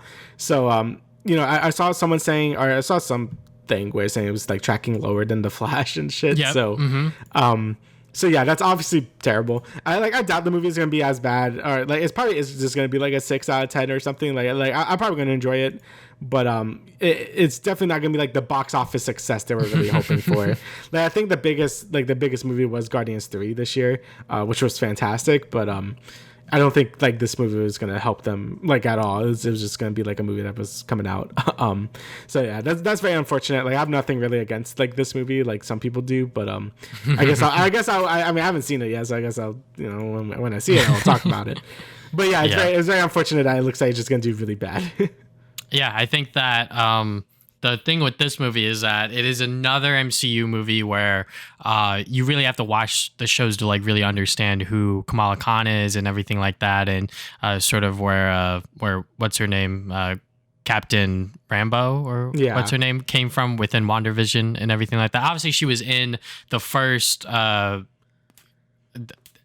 Captain Marvel movie, but it's not like something that was really ingrained into audiences. It's been years since that movie has come out, and obviously some people are going to rewatch that or maybe even rewatch the shows as well. But this is a movie that is very much tangled up within the Disney Plus MCU nonsense, and for the reshoots and the box office predictions to be looking this bad, I'm not surprised. Just because a lot of people are not interested within Captain Marvel. I think that the way that she was introduced within the MCU, sort of having her movie sandwiched in between Infinity War and Endgame, I think was a fine move. The problem was that she was pretty much non-important to Endgame other than the final fight, which is why a lot of people really forget about her. And it was like, well, why did you make me watch this movie about her just for her to just like be in this final moment and not really do a whole lot kind of thing?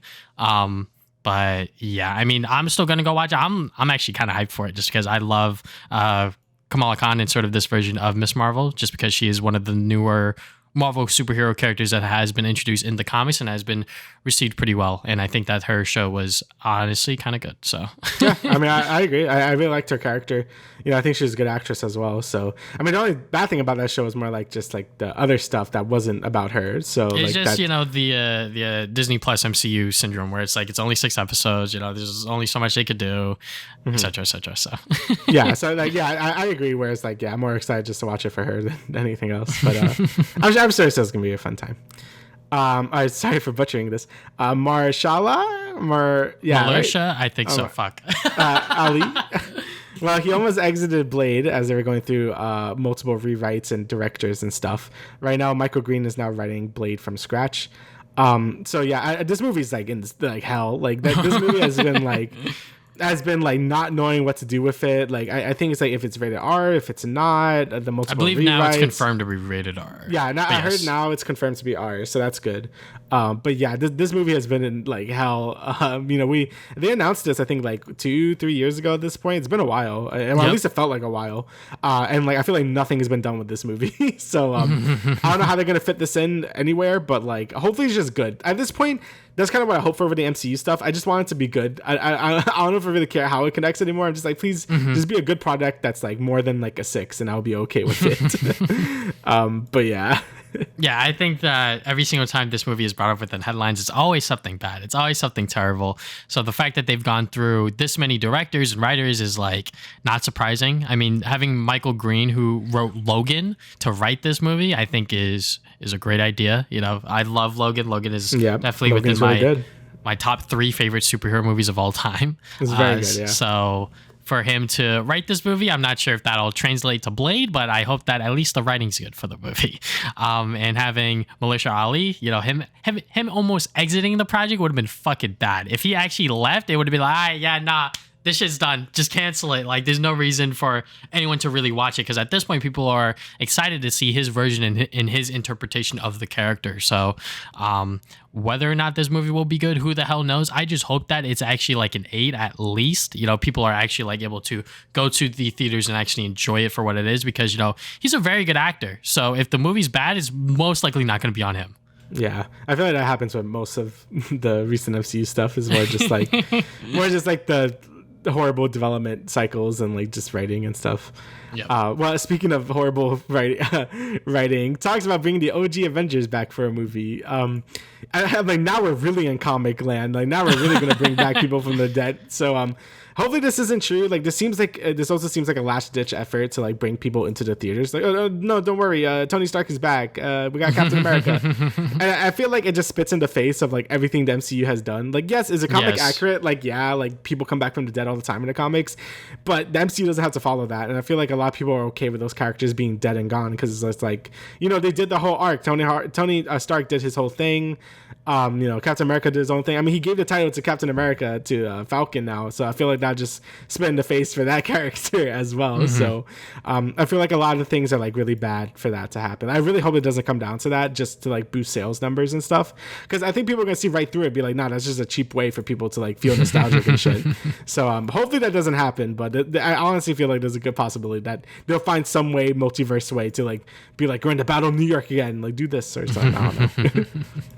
You know what's a cheap way to get people in the theaters? The fucking final trailer of the Marvels has clips of like Endgame and like Tony Stark and Captain America. So if they were to go through with this, which, you know, Kevin Feige has said that they have not talked about it yet officially or whatever, but, you know, if they were to do this, if they were to do a movie of the OG Avengers, the only thing I could think of is if they were to do like a Avengers 3 kind of movie, that it takes place in between Age of Ultron and Civil War before they all broke up. That's the only way that I could see them doing it, because if they just straight up bring them back from the dead and say some like bullshit that happens, you know, it's obviously going to get people back into theaters, and, you know, you're going to get those like audience cheers or whatever, but I feel like, you know, we should just like leave them dead and just have them be who they are. I know that maybe for like Secret Wars they could come back. I think that is fine because that is going to be like the next like big Avengers movie that's going to do like a bunch of multiversal stuff or whatever. So I think that is appropriate. But for them to just like come back for like a one-off movie, that'll just be like you were really desperate for like cash and just like trying to get people back into theaters to like watch Marvel movies. If they end up doing it, I'll probably still go watch it. I'll be fucking guilty of it, but like I will not be happy watching it if I could say that much.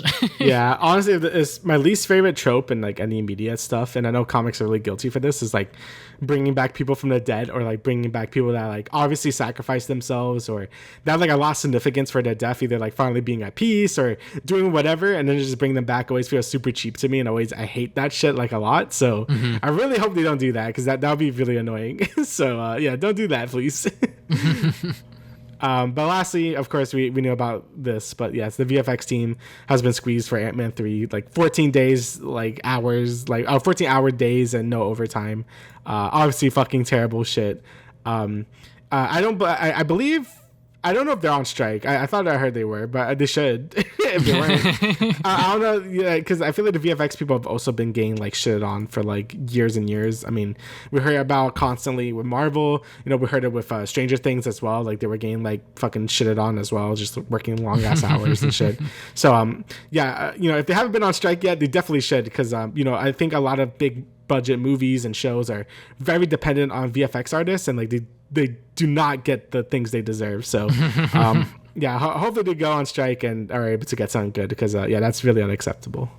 Yeah, I mean 14-hour days and no overtime pay is like kind of ridiculous. I think that you know, these VFX artists are the reason why these things look so good and why certain movies look so timeless. Like people will always go back to the Sony Spider-Man movies, whether it's the Sam Raimi trilogy or the Mark Webb duology, and be like, wow, the fucking VFX here, they look so fucking good. Like you could literally look at any CGI scene within the Amazing Spider-Man 1 or 2 and be like, wow, that still looks good for 2023. You look at any like recent Marvel project, it's like, all right, that shit's gonna like age within today. Like that shit looks bad right now. Like it is so crazy to me that like the Marvel machine is sort of just like, all right, well, if it looks okay, then like we'll pump it out, but otherwise, you know, you're just gonna have to keep working these 14-hour days for like no reason whatsoever, when they should just like be taking their time. You know, we don't need a new MCU project every year or even every 6 months or whatever the fuck, you know, like we can wait. You know, there's a lot of content out there in general. I'm not just like superhero stuff, but just like within television and movies.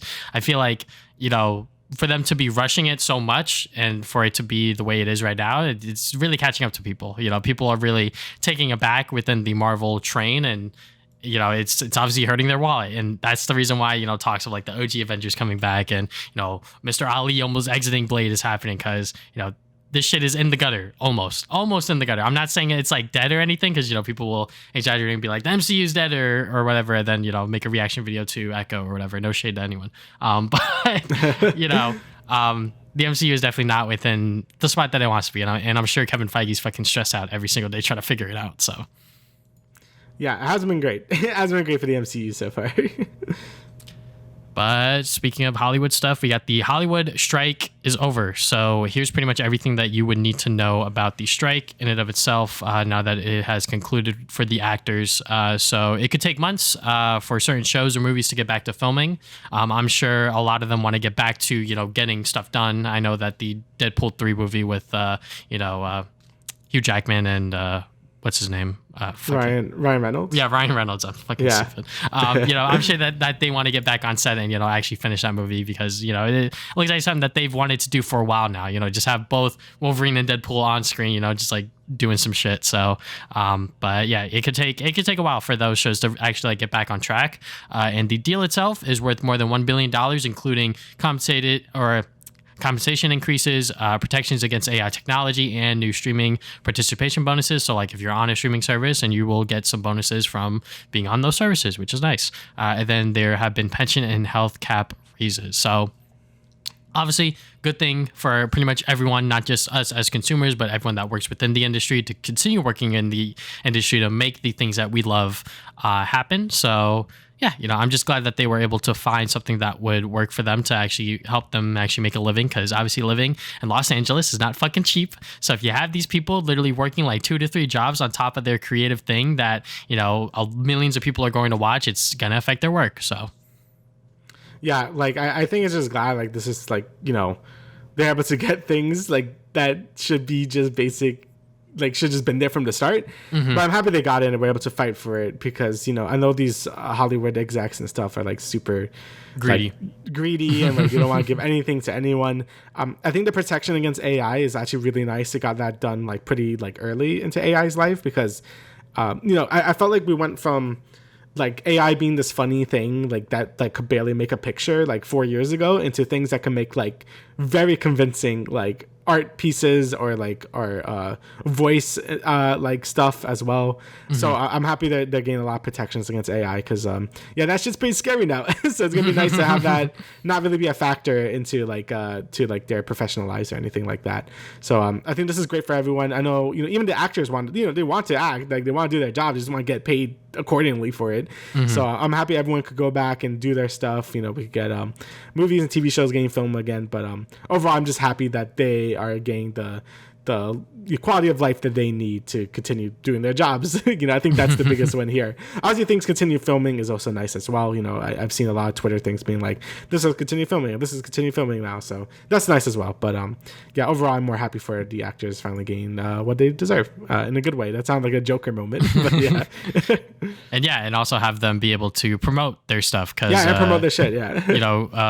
Lily Gladstone, she is the second protagonist within Killers of the Flower Moon, and she was fucking amazing. But unfortunately, they're not able to promote the film, so people may not know about the movie as much, or maybe even see her as much. And this was like pretty much her big star breakout role, but unfortunately, she is not getting the same amount of press as she would have gotten if she were on like a press tour, doing a bunch of video interviews and whatnot, talking to press and the like. So now we don't have to watch Wired complete interviews of fucking YouTubers. So yeah.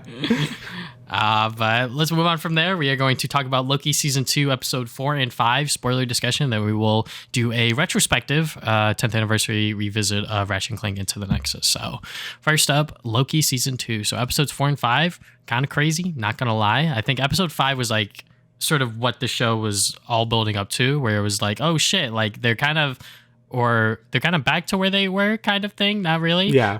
And then it was like, oh, now Loki has this power where he could just time jump whenever he wants. He's a time lord now. Yeah. Yeah. I'm like, okay, all right, he can do that now.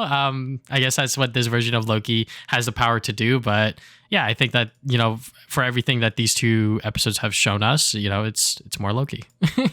Yeah, I actually do like how this season is getting more into the I guess like the time paradox shit, because I feel like the first season was more about just like, it felt way more about multiverse stuff, and like obviously there was still time travel and stuff, but I feel like this season getting way more weird with like the paradoxes and time traveling and stuff. And I think that's pretty cool, because I didn't think the first season did enough with that. Like it was more about just variance and stuff, but this was getting a lot more trippy with it. Like episode 5 felt like fucking end of Evangelion. I'm like, what the fuck? Like it's crazy. But yeah, I thought like and yeah, like you said, it's weird because like it's basically all just going back to where it is. Like the season feels like a lot is happening, but not a lot is happening, just because it's like all in like a weird ass time loop and shit. So it feels weird, but I do like it. Like I think all the actors, especially like OB, he's so good. Like I mean, he was great in Everywhere, Nowhere, Whatever the fuck. Yep. Everywhere, All at Once. He was really good at that movie as well. So I'm glad to see him in this movie. Like he's definitely like my favorite new character. He's really good. But it was just cool to see all the things happening. Everyone's just fucking dying and shit. I'm like, Jesus Christ.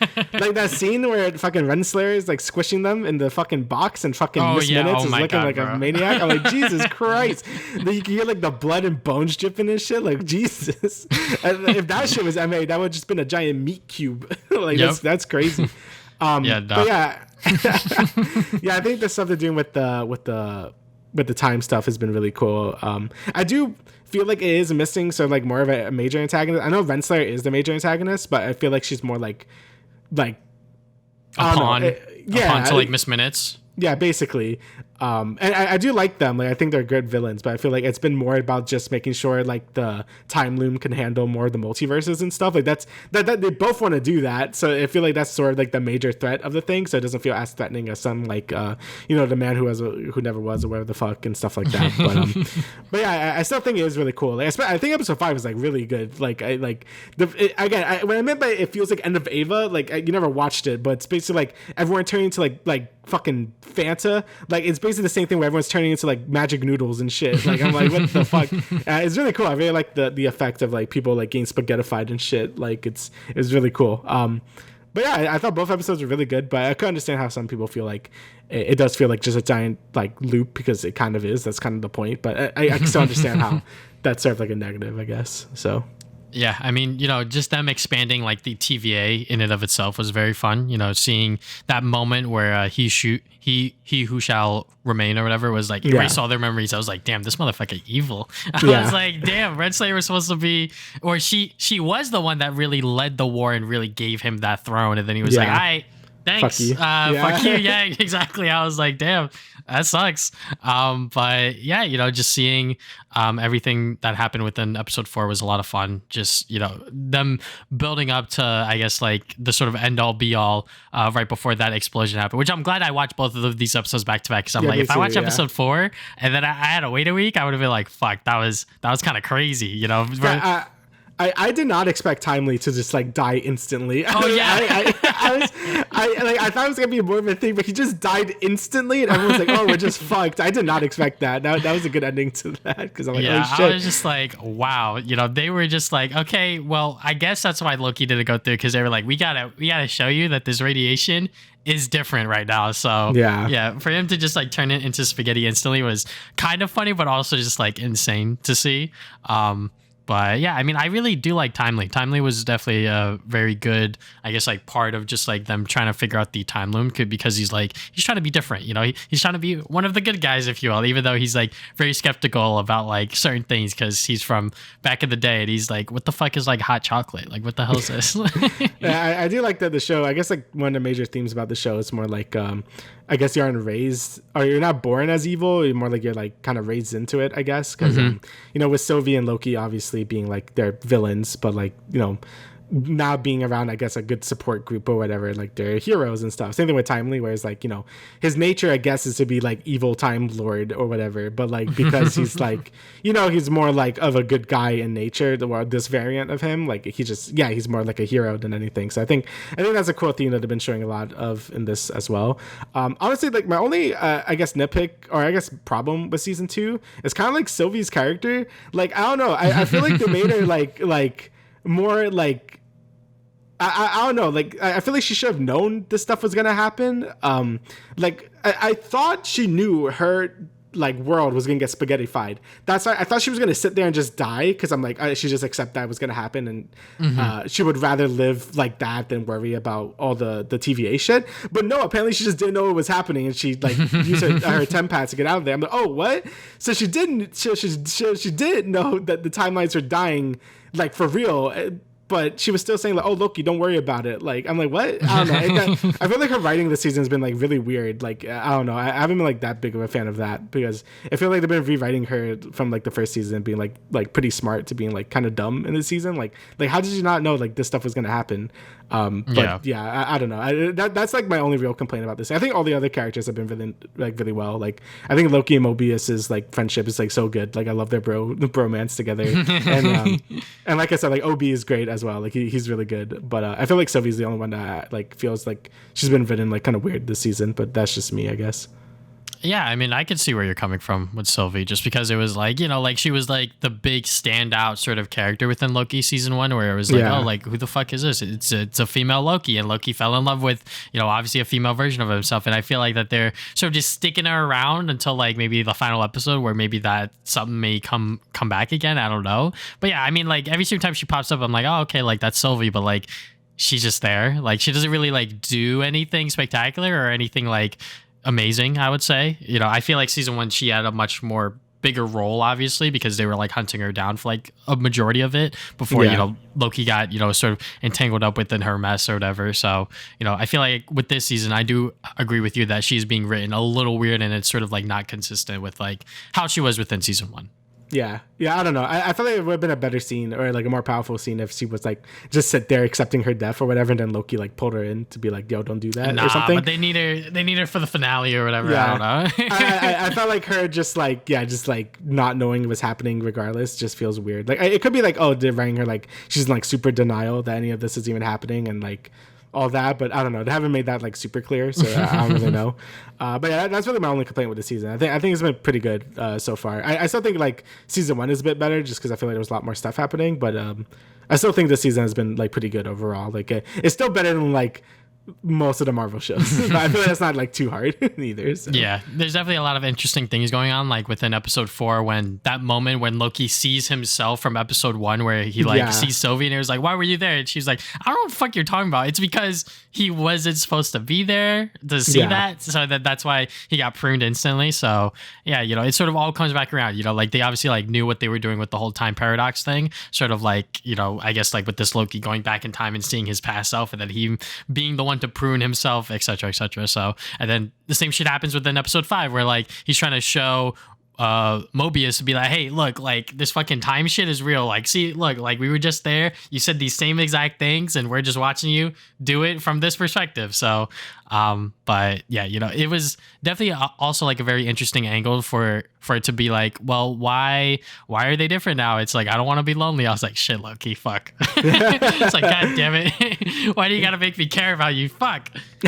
I was Loki. I'm probably gonna explain it in the finale, but I feel like Loki might be like special in a sense because like when the timeline I guess got reset, he was still at the TVA while everyone else went into like the different timelines and shit. So I don't know what that's about. Like I don't know if he's just like stuck in the TVA, this version of Loki, or what, because technically he doesn't like exist, I guess, like because this is the Loki from the Avengers, but I don't know if that timeline got wiped out. And obviously he's dead on the sacred timeline because, you know, Thanos killed him. So yeah, it's pretty interesting to see what they're gonna do with Loki himself. Mostly because he has like Time Lord powers now, I guess. So that's gonna be interesting to see what they do for the finale. But yeah, either way, I'm really enjoying the show. I definitely feel like a lot more invested in this show than a lot of the other ones. Like I can tell when I'm invested in a show when I'm not like checking the fucking like time. And I'm just watching it because there's sometimes I feel like okay, we could get a move on, but I've been really enjoying the show so far, so that's good. I'm happy it's not like disappointing me as much as like some of the other stuff, you know, in Disney Plus. So yeah, my girlfriend has a very bad habit of checking the timeline. Even though we're enjoying the show, she checks it, and I'm just like, don't fucking check it, because now I know that there's this much time left within the episode or whatever we're watching. But yeah, you know, Loki season 2, very, very good so far. I cannot wait to see what the other episodes have to offer. I think there's only one more. With the finale, one more episode, with the finale premiering tonight. But yeah, I wonder how it's all going to end. But we will move on from there and do something a little special, something we don't do often. We are doing a retrospective review. I have tasked Damian and myself to play Ratchet and Clank Into the Nexus again because November, I believe 12th, is going to be the 10th anniversary for this game, which is crazy because I've not played this game since it came out, honestly. So that's revisiting it on the PlayStation 3 was a lot of fun. I had to get my fucking PS3 controller. I had to get Gugan to get the fucking rubber because for some reason PlayStation 3 controllers they get sticky. Really gooey. They get gooey for some reason. So I was like, okay, how do I fix this? So that I did some Googling, got some Gugan off. But yeah, we're just gonna talk about like when the game came out and then sort of how we experienced it today and sort of like where we rank it amongst the other Ratchet and Clank games. So, Damian, do you remember where you bought this game or where you were when it initially came out 10 years ago? I think I'm pretty sure I got a GameStop because it came out 2013, right? Yeah. So yes. Yeah, I believe I got a GameStop.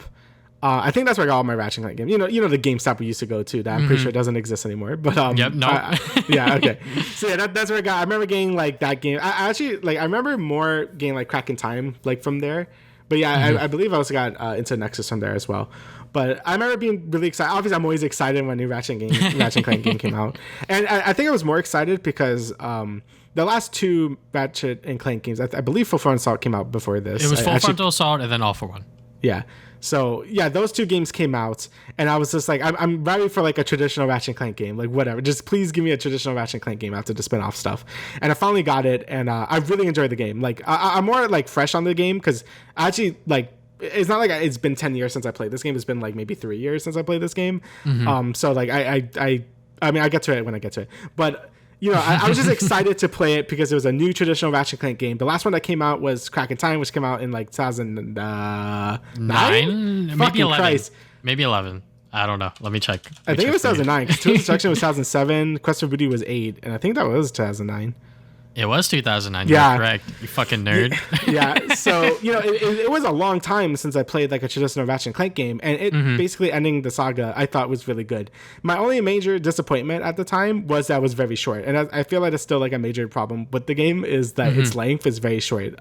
It's a little longer than something like Quest for Booty, but it's basically like 1/4 of a traditional Ratchet and Clank game, which is kind of sad because there's a lot of really cool stuff in this game. I think it would have been even better if it was a full-fledged Ratchet and Clank game. But I remember being very satisfied with the game.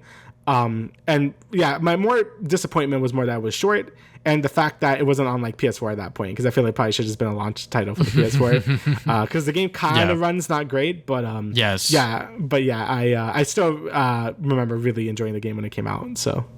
Yeah, I mean, I still remember. I believe it was also GameStop where I picked this up. I can't exactly remember, but it did come with a code for Quest for Booty. Yeah, so, it did come for a code Quest for Booty, which I don't think. I don't know what I did with that. It's fine at this point. Yeah. But if you weren't a Ratchet and Clank fan and you wanted 2 games in one for $30, you know, you would just get this game. But you know, it is very short. It's only, I believe it only took me like 4 hours to beat it. Yeah. I was very surprised by it. I thought it was going to take like how long to beat.com said was like 5, but it only took me 4.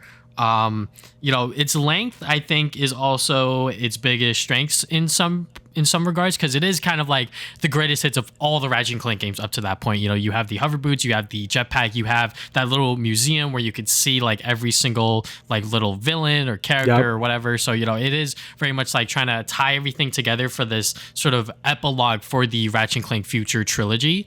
And, you know, for them to, you know, experiment with the other Ratchet and Clank titles with All for One and Full Frontal Assault, and then Insomniac games were like, all right, guys, we're done fucking around. We're gonna give you guys a traditional Ratchet and Clank game here. And, you know, even playing it today within 2023, I still enjoyed it. You know, it definitely made me appreciate like how games were back then, because, you know, obviously I'm off the sort of Marvel Spider-Man 2 kick where it's like everything's going super duper fast. You know, there's like no loading times. You know, everything just runs smoothly, if you will. And then with this game, you know, certain things are, you know, buggy here and there, but, you know, I still really enjoyed my experience with this game. I still have a review on my channel that's fucking 10 years old that I pretty sure I praised the game, and I really do still enjoy it. You know, I remember going back as I was playing it. I was like, I remember going through this thing with like the gravity thing or whatever. I completely forgot about the fucking Clank levels, which we'll talk about later. But, you know, I still really enjoyed this game when it initially came out, and I still like it today. Yeah, I just wow, let me see. I before I like go over the place. Yeah.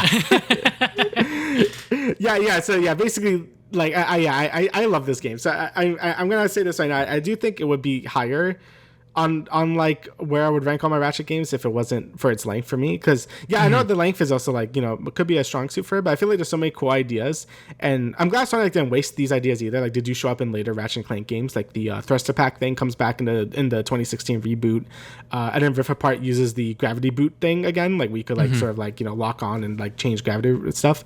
So I'm glad they took some ideas from this game of fleshed them out more in other games.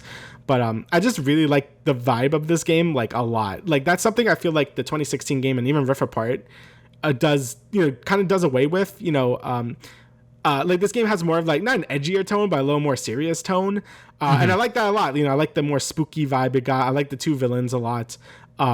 And, you know, it kind of just starts up with fucking Kronk and Zephyr just fucking Rest dying. in peace. Yeah, dude, I remember seeing that as like, how old was I? I was like 12 when that happened. I'm like, what the fuck? Did you kill Kronk and Zephyr? What the hell? And it's like played out pretty seriously too. And they're like dead. Like, yeah, they're like ghosts or something, but like they're fucking dead.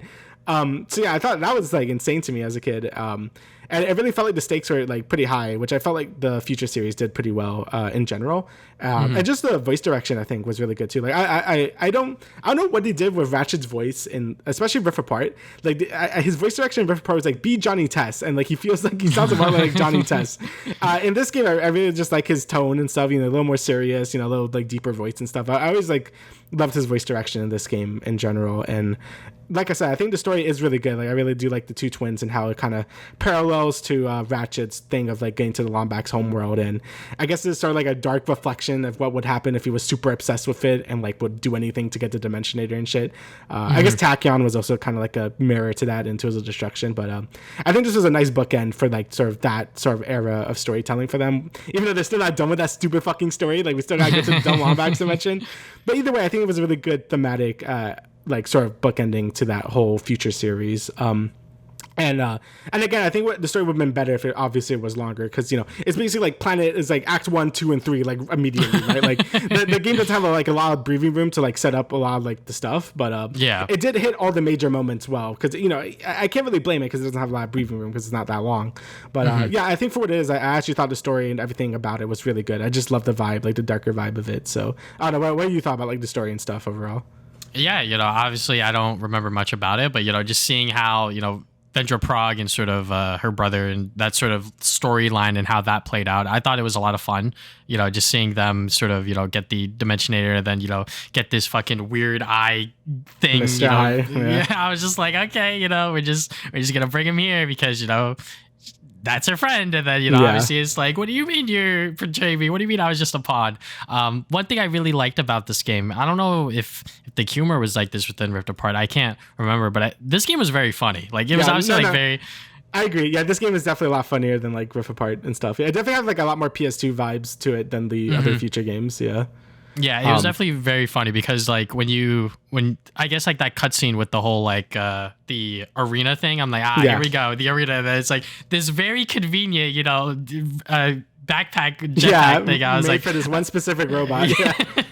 I was like, okay, yeah, they definitely knew what they were doing here. But yeah, it was just a lot of fun, you know, even though that, you know, Kronk and Zephyr die and there's definitely like some like darker story tones here, you know, they aren't shy to like, you know, be funny with it. Like when Clank or Ratchet and Clank and the brother are just like in that room, and then you see that fucking drawing of fucking Ratchet with like a knife to his head. I was like, yep, okay, this is what we're doing.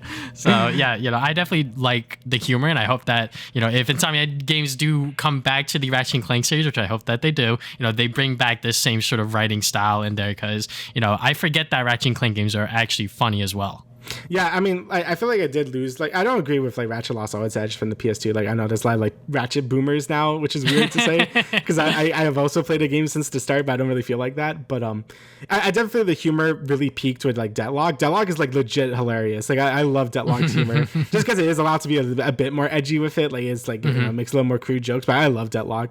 But I do feel like the future games were just more serious in general. Like Tools of Destruction, Quest for Booty, and Crack in Time. Like, they don't really do as many jokes. Like they're there. Like there's a great joke in Crack in Time that I still remember with like Nefarious like walks in and like Captain Quirk like dressed up as like a nurse and like his whole mouth just falls. Like, I don't know, that part always gets me. But yeah, I feel like this game also like kind of has that same vibe as the PS2 games, and I feel like that kind of goes in with the level design as well. Like I feel like the first planet, like the first like after you escape the ship.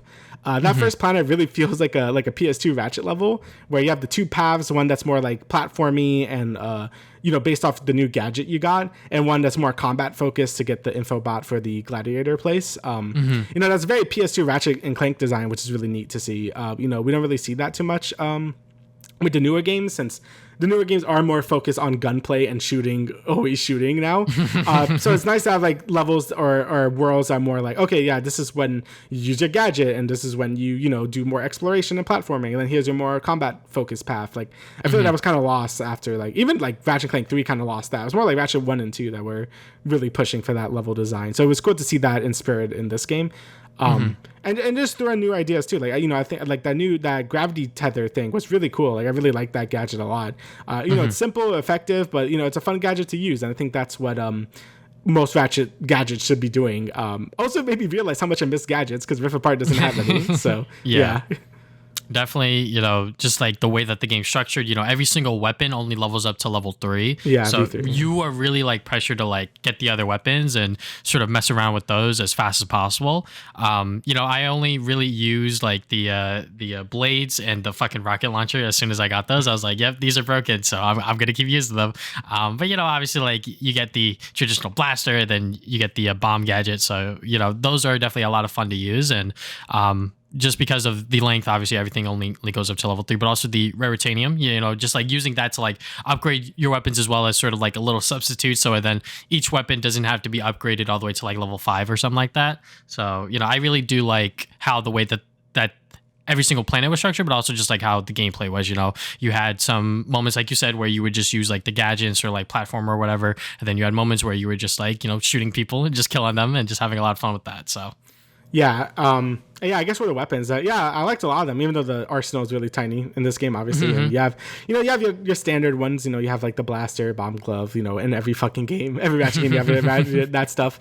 Zircon is here as well, but you have some really cool ones. Like the terror box is really cool. It gets really strong when you level it up as well, because it's basically like a nerf Groovitron, which is fine because I think the Groovitron is way too overpowered. So I'm glad when they bring in like other like I guess CC weapons that aren't like as broken but are still pretty good. I love the Nether Beast. Like you get that in the last planet where you have like the little nether on your thing and you can like sort of punch it and shit. That weapon's super cool just because how unique it is. The black hole bomb, that one's also really cool. I love any black hole weapon. Ratchet, I think only Ratchet and 3 in this game have like a black hole gun, and that's really cool as well. I actually did went and get the Rhino as well. It took like maybe an extra hour, but I have to have the Rhino, and I love how the Rhino looks in this game as well. So yeah, I think the arsenal is pretty good for what it is. You have like the Winterizer as well, like the morph gun in this game just turns people into snowmen. So yeah, you got some good weapons in this game for how small of a game it is. And I think only them leveling up to V3 also makes sense because again the game's length isn't that much. But like I said, I think the game length also makes sure like it puts in new ideas every planet. Again, like what the first planet is more traditional Ratchet and Clank level, and then the city planet is more I guess like platforming, and you have like your new thruster pack as well, which is a really cool mechanic. I'm glad they brought that back in the 2016 game as well, because I think that's a fun way to sort of explore more open areas and have those because Ratchet Clank loves to have those open areas where you like do collect a bunch of shit, so that's fun as well. And obviously you get your hover boots as well, which don't feel as good as Crack in Time, but they still feel pretty okay. So yeah, I think every level they try to do new stuff, and which is great because the game only has like 5 levels. So I'm glad each world feels like distinct and stuff. So yeah. Like I said, this is pretty much Ratchet and Clank's greatest hits up until this point. And I feel like the Clank levels, like I said earlier, I pretty much forgot about them. So once I was in them, I was like, oh shit, this is what the Clank levels were. I forgot. Yeah, the VVVV, yeah. Yeah, they're okay. I mean, I was definitely like dying a lot, not just in the Clank levels, but just like in general, because I guess I'm rusty to Ratchet and Clank.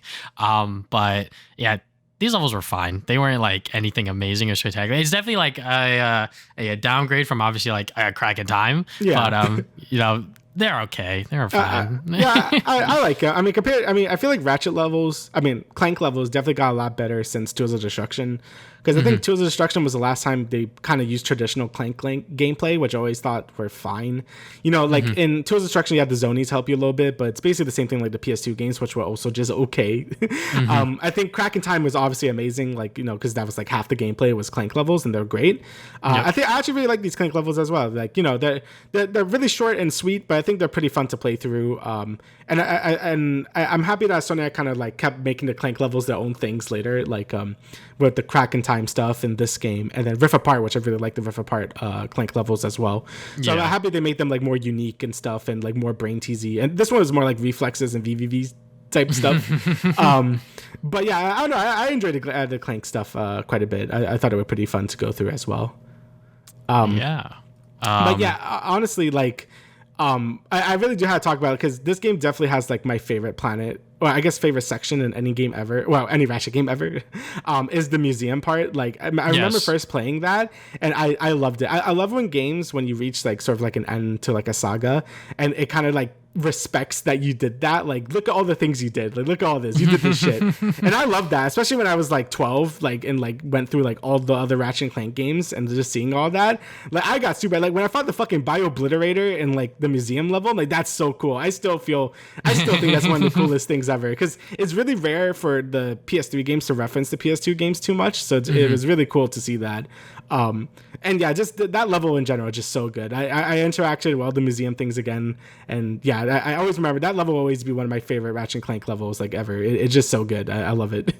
Yeah, it was definitely a lot of fun. Yeah, it was just annoying to like carry on that fucking bot or whatever. Mostly when you want the boxes, like I want the crates, but I can't let go of my guy. So yeah. I'm like, all right, I gotta put the bot here, and then I gotta break these crates, and then I gotta pick the bot back up again. But yeah, that museum is definitely like the highlight of everything, just because it really does kind of recap everything that you've done and sort of everything that Ratchet and Clank has been, which is why I call it the greatest hits of all the Ratchet and Clanks. But where would you rank this game amongst the other ones? Yeah, so like, oh man, I against all of them is weird. Like, against the future games, if this game was the same length as any other Ratchet Clank game, I think it would be my second favorite PS3 Ratchet and Clank game behind Crack in Time. But because I feel like there's like, it's not, I feel it's like my third favorite, but it's really close to Tools of Destruction. Like, I feel like if this game was expanded upon and became like a PS4 launch title with like double the planets, like if it had 10 planets or whatever, I think it would have easily been my second favorite, because I really do like this game a lot. Like, I feel like it's very underrated in terms of Ratchet games, just because of when it came out and how short it is. Like, but I do feel like it is like a really good game with a lot of good ideas in it. But I guess in terms of like overall structure, probably like Crack in Time is still my number one. Probably Up Your Arsenal is number two. 3 is probably Rift Apart, and I mean, oh man, see, that's where it always gets hard for me. I feel like I have my top 3 pretty solid for that, but it probably would have to be like Going Commando for like fourth, and then probably Tools, and then probably the OG Ratchet and Clank, and then probably this one. It seems pretty low, but again, that's only because of its length and stuff. But I really do like this game a lot. Like, I do think it's I do think it's a really good Ratchet and Clank game. And I feel like if you ever slept on it, like my brother actually slept on this game for a while. He only played it this year actually, which is why I was kind of familiar with it already. Because I'm like, and he said like, yeah, this game was really good. Like, he just didn't play it when it came out. And yeah, I feel like that has this game has an effect on people. It really sneaks off and you're like, yeah, this game is really good.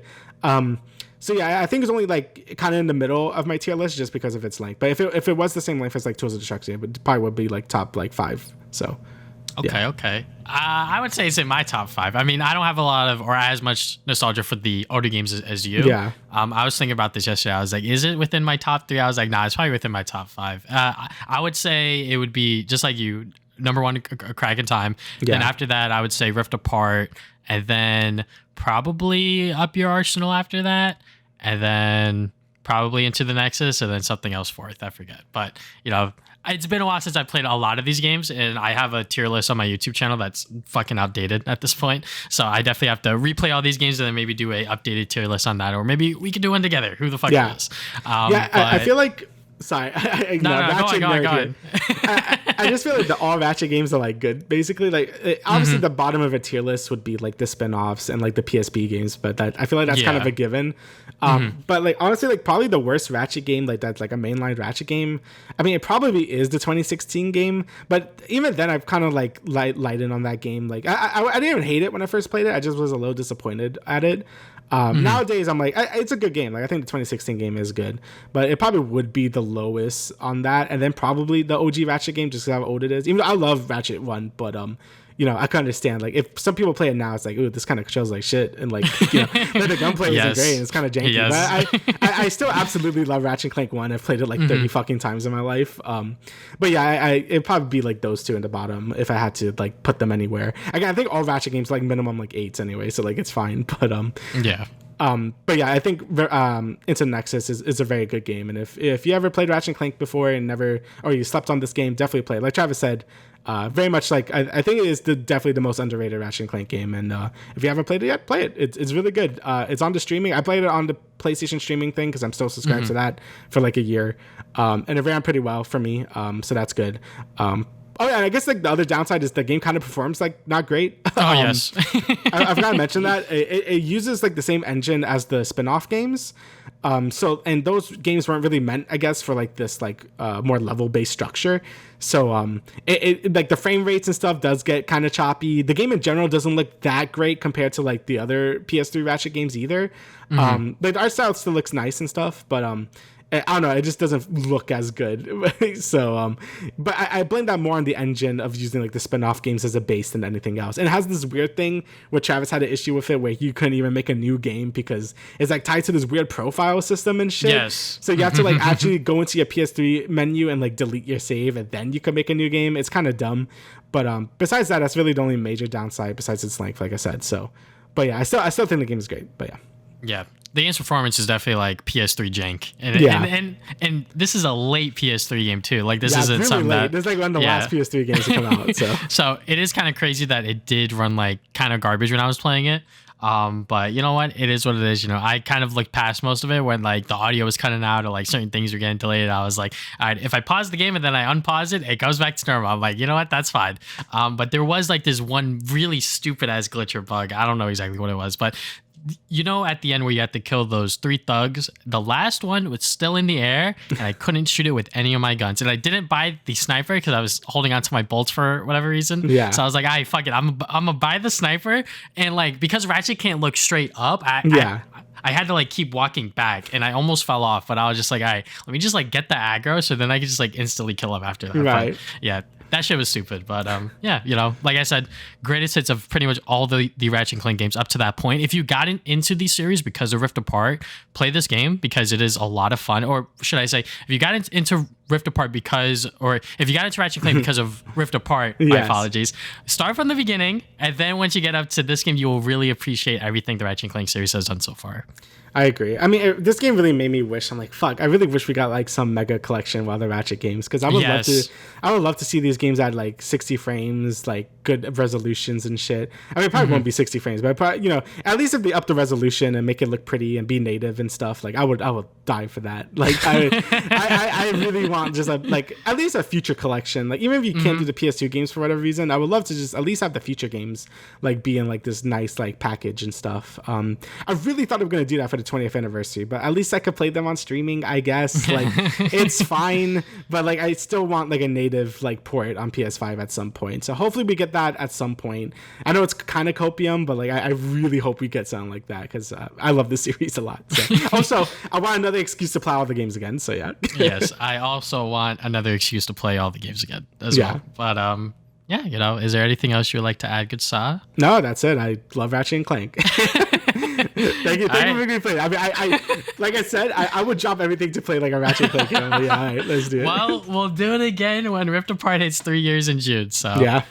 All right, so thank you guys for listening to the Travis and David podcast, episode 125. We'll see you guys 2 weeks from now with another episode.